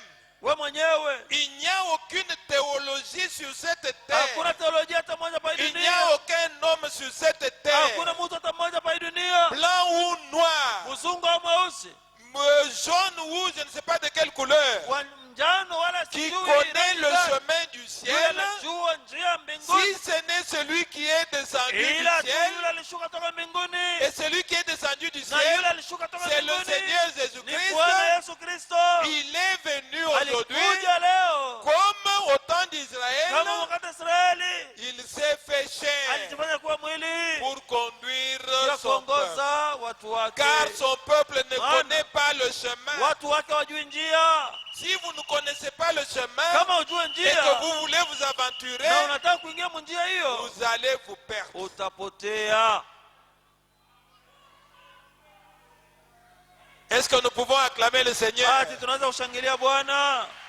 Mon frère et ma soeur, Ndugu yangu na dada yangu, aujourd'hui, leo les gens, watu ils ne veulent pas s'humilier hawataki kujinyenyekeza pour accepter ce que Dieu est en train de faire aujourd'hui. juu ya kuitika kile Mungu anafanya leo, La vérité présente. ukweli wa hapa sasa. Les gens peuvent parler de Moïse. Watu wanasema kuhusu Musa, Moïse, Moïse, Moïse. Musa. Oui, Moïse, Ndio, il a eu Musa son temps. alikuwa na wakati yake. Moïse n'est pas sur la terre aujourd'hui. Musa na pa dunia leo. Est-ce que leo hii tuko tena na Moïse? Ati aujourd'hui nous avons Moïse. Leo hii tuko tena na Josué. Aujourd'hui avons-nous Josué. Mais leo hii she Lakini tuko aujourd'hui, watoto ya Mungu. nous sommes ici les Comment enfants de tutaenda Dieu. kumbingu si Comment? hatuna na guide, hatuna na Si nous n'avons kutongoza? pas un guide, celui qui doit nous guider. Car Dieu dit que Maana Mungu anasema il kwamba a toujours eu un guide kila pour ses mara enfants. wakati yote anakuwa mpaka na Et kiongozi wa watoto yake. il n'est jamais passé un temps où Dieu n'a pas eu de guide. Hakuja kwa wakati kwenye Mungu hakukuwa na C'est kiongozi. qu'aujourd'hui, Nusema leo il a un guide. eko na kiongozi. Comment wewe unatafuta kwenda kumbingu Comment veux-tu aller au hauna ciel chini ya uongozi wa alors guide? que tu n'es pas sous la guidance de quelqu'un? Mon frère et ma soeur, Ndugu yangu na dada yangu, vous devez vous estimer un homme heureux unapaswa kujiona kuwa mtu mwenye heri et une femme heureuse. na mwanamke mwenye kuwa heri. Pourquoi? Juu ya nini? Parce que Kwa sababu Dieu vous a aimé, Mungu alikupenda, il vous a révélé ces choses. alikufunulia hivi vitu. La Bible ici, Biblia hii Mon prophète dit que nabii wangu anasema kwamba c'est une forêt. ni mwitu, C'est une forêt. ni mwitu kabisa. Vous ne pouvez pas vous hasarder d'entrer dans une forêt Huwezi tuende kuingia ovyo ovyo mwitu que vous ne connaissez pas. ambayo haujue, Vous ne connaissez pas ce que contient cette forêt. haujue mwitu hiyo inakuwa na nini. Ainsi, Hivi cette Bible ici, Biblia hii Dieu dit que Mungu anasema kwamba s'il n'y a pas de révélation, kama kuna ufunuo, le peuple va comme un camion qui est sans frein. watu wako wanatembea sawa gari kubwa isiyo na Un camion qui est en train de dévaler une pente sans frein. gari ambayo kuna telemuka lakini Itaishia wapi? uwezi keleva Itaishia wapi? Kama abutiru. kule chini kuko mai, itaenda Si kuishia mu mai. là au bas de la pente il y a de l'eau, elle va terminer là-bas. Kama hakuna mai, Si ya pado. itaenda kuanguka. Elle va aller tomber là-bas. C'est pourquoi beaucoup de gens Ndio maana watu mingi font des accidents. bado wanapata ajali. Beaucoup de gens, Watu wengi ils font des choses wao wanafanya vitu comme cette parole, comme le prophète dit qu'ils font. vile nabii anasema kwamba wako wanafanya. Qu'est-ce qu'ils font? Wako wanafanya nini? Le prophète dit, Nabii Que- anasema quand un kwamba homme est égaré, wakati mtu ashapotea il devient comme un fou. anakuwa sawa mwenda bazimu. Il dit, Asema quand un homme est égaré, wakati mtu ashapotea il devient comme un fou. anakuwa sawa mwenda bazimu, Il ne sait plus ce qu'il fait. hajui tena kile uko nafanya. Un jour, Fétier m'a envoyé Siku moja ndugu Che un alinitumia petit élément sur kitu le kimoja WhatsApp. Là. hivi mu WhatsApp. Une église ici à la Katouba. Kanisa moja humu Katuba, Quelqu'un est allé à l'église. mtu mmoja alikwenda Je ne sais pas kanisa, quel péché il avait. sijui ni dhambi gani alikuwa nayo. L'homme qui le conduisait là, anamubamba. Mtu mmoja alikuwa anamuongoza, Anenda, anapika mukichi. et il a jeté dans la chaise. L'homme essaie de se ressaisir. Banabamba, tena, banapika mukichi ingine. Là encore Pour le délivrer. njoo kumkomboa. Banabamba, banafunga mushingu. Je ne sais pas si vous avez eu aussi le même. Sijui kama mlipata na moyo ile mambo moja moja mlio. Pour délivrer quelqu'un, il faut tout cela. Njoo kama mtu Ndio kumtosha Zambi. Zambi iko mumwili. pour ôter Zambi le haina péché. mumwili. Est-ce que Zambi le péché est dans iko la chair? Le péché est dans l'esprit. Et l'esprit, vous ne pouvez pas sortir un péché à force de coups. Nayo roho hawezi kutoa mzambi na kupiga piga. Pour sortir le péché d'une femme ou d'un homme, Njoo kutoa dhambi ndani ya mwanaume ndani ya il mwanamke. faut la puissance de Dieu. Inafanya nguvu ya Mungu. Et Dieu, il agit par sa parole. Na Mungu anatenda kwa neno Dieu lake. délivre par sa parole. Mungu komboa kwa neno Dieu lake. délivre par son esprit. Mungu komboa kwa roho Dieu yake. délivre par la colonne de Mungu feu. komboa kwa Dieu nguzo la délivre moto. par l'ange de Mungu l'alliance. komboa kupitia Et malaika wa agano. c'est le Seigneur Jésus-Christ. Na ni Bwana Yesu Kristo. Et quand les hommes Na wakati watu n'ont pas de guide, hawana na kiongozi, ils vont faire ce genre de choses. watafanya vitu vya vile. Batakunywisha mafuta, Ils te feront boire l'huile, banakutosha nywele mukichwa, ils vont te raser la tête banakuacha na mandevu mrefu. et ils te laissent avec une longue barbe. Juu ya nini? Pourquoi? Ils n'ont pas de guide. Hawana na kiongozi. Et hautafika kwa mbingu. Eh, tu n'arriveras pas au ciel. Il ne sait plus ce qu'il fait. Hajui tena kile kunafanya. Il dit, quand un homme est égaré, Wakati mtu ashapotea, il est dans un état d'ahurissement. eko muhali moja, mule anakuwa tu sawa pumbavu kabisa. Il ne sait pas ce qu'il est Hajui kile eko dans cet état-là. katika ile hali. Parce que le fait d'être égaré Sababu vile tosha kupotea, lui donne la fièvre. iko nampandisha Il ne mwili sait moto. pas, il ne sait plus où il est Hajui tena ni wapi et eko. n'est pas conscient de son comportement. Ana tena nafahamu ya mwenendo wake. Atacha bibi yake kunyumba, Il va laisser sa femme à la anaenda maison. kubabibi bengine, Il va chercher d'autres makuta femmes. yaye kulisha batoto yake, L'argent qu'il peut utiliser pour nourrir ses atenda enfants, kuidepanse kwa batoto babantu bengine. il va les dépenser pour nourrir les enfants d'autres Il personnes. n'est pas conscient de son comportement. Ana na ufahamu ya mwenendo wake. Quelqu'un qui n'a pas de guide, Mtu asipo kiongozi, quelqu'un qui est perdu. mtu anasha kupotea. Il en est de même quand un homme est égaré loin de Dieu. Inakuwa vile vile wakati mtu anapotea mbali na Il Mungu, fera des choses qu'il ne ferait pas normalement. atafanya bintu bila siwezi kufanya kama iko sawa. Banduku yangu, Mes frères, badada na banaume, mes frères et sœurs, mukuyeni chini ya guide. Soyez sous le guide. Dieu nous a envoyé un guide. Mungu alitumia kiongozi, Et ce guide, na kiongozi huo c'est William Marion Branham. William Marion Branham. Vous allez dire c'est un homme. Utasema shini muntu, Mais Moïse n'était pas un homme. lakini Musa ashukwe muntu. Il était un guide, mais il était un homme. Alikuwa kiongozi lakini alikuwa Dans Musa. son temps, Wakati yake Josué, Yoshua il était un guide, mais il était un homme. alikuwa kiongozi lakini Dans alikuwa son mtu. temps. Wakati yake, Mais ça, c'est notre temps. lakini ni wakati yetu. Et dans notre temps, Na wakati yetu Dieu dit, Mungu anasema, Dieu a toujours envoyé un guide à son Mungu peuple. anatuma kila mara kiongozi wa watu wake. Toujours, Kila mara, toujours, kila mara, toujours. kila mara.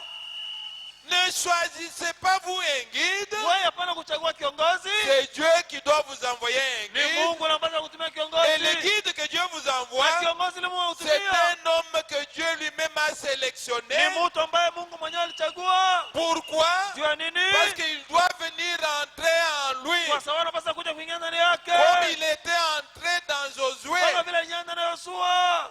Mwe mnaweza sema Vous pensez que kule kuanguka kwa muraille ya Jericho la manière dont les murs de Jéricho sont tombés, ni Josué muntu ndio alileta ile akili. c'est l'homme Josué qui a donné cette Ile technique de combat. technique ya kugombana nayo. Une muraille où des chars pouvaient circuler là-dessus. Kuta munene sana, magari iliweza kutembea pale yule. Ça pouvait peut-être être 10 mètres de largeur. Iliweza kwa saa zingine Les na chars mètre circulent 10. là-dessus. Mashari kunatembea pale yule. Normalement, Kwa kusema mzuri, on devait chercher des bombes wanapaswa kutafuta mabomu pour torpiller cette muraille. ndio kuweza kubomona ile kuta. Mais Lakini l'homme que Josué avait rencontré, mtu yule sio comme kugombana c'est naye. lui qui connaît les techniques de Kama combat, vile ni yeye ndio anajua namna ya kugombana. il a dit à Josué, Alimwambia Yoshua, comme c'est lui qui a l'armure, kama vile ni yeye ndio la vraie armure pour les soldats, ya kweli ya il a maskari. dit à Josué, Alimwambia Yoshua, cette muraille ici, kuta pour hii la faire tomber, sio kuangusha, elle ne nécessite pas une bombe. aiombe bomu. Elle nécessite de faire le tour Iko naomba tu kuizunguka et de chanter. na kuimba. Alléluia. Haleluya. Une manière bizarre Namna moja ya de faire kushangaza tomber une muraille kuangusha kuta de 10 mètres ou de 10 mètres de largeur. ya unene wa metre 10. Tourner Zunguka une fois, mara ya kwanza, 2 fois, mara ya pili, 7 fois, mara et 7, puis chanter. kisha kuimba. Il n'y a que Dieu qui peut faire ça. Mungu peke ndio anaweza kufanya hivyo. C'est ainsi que Ndio hivyo. pour votre délivrance, Ndio kombozi wako, pour votre guérison, ndio uponyaji wako, pour votre bénédiction, ndio baraka ça yako. ne dépend pas de ce que vous pensez. Haitazamia kile wewe kunawaza, Ça dépend de Dieu. anatazamia Mungu peke Il est yake. celui qui a les techniques de combat. Anakuwa yeye yule anakuwa na Il est tekniki ya celui qui connaît kuomba. toutes choses. Anajua anakuwa Il yule est anajua celui qui mambo sait ce qu'il faut faire pour ce Anakuwa yule cas, anajua mambo ce yote qu'il anafaa faut faire pour kufanya cet hivyo. autre cas.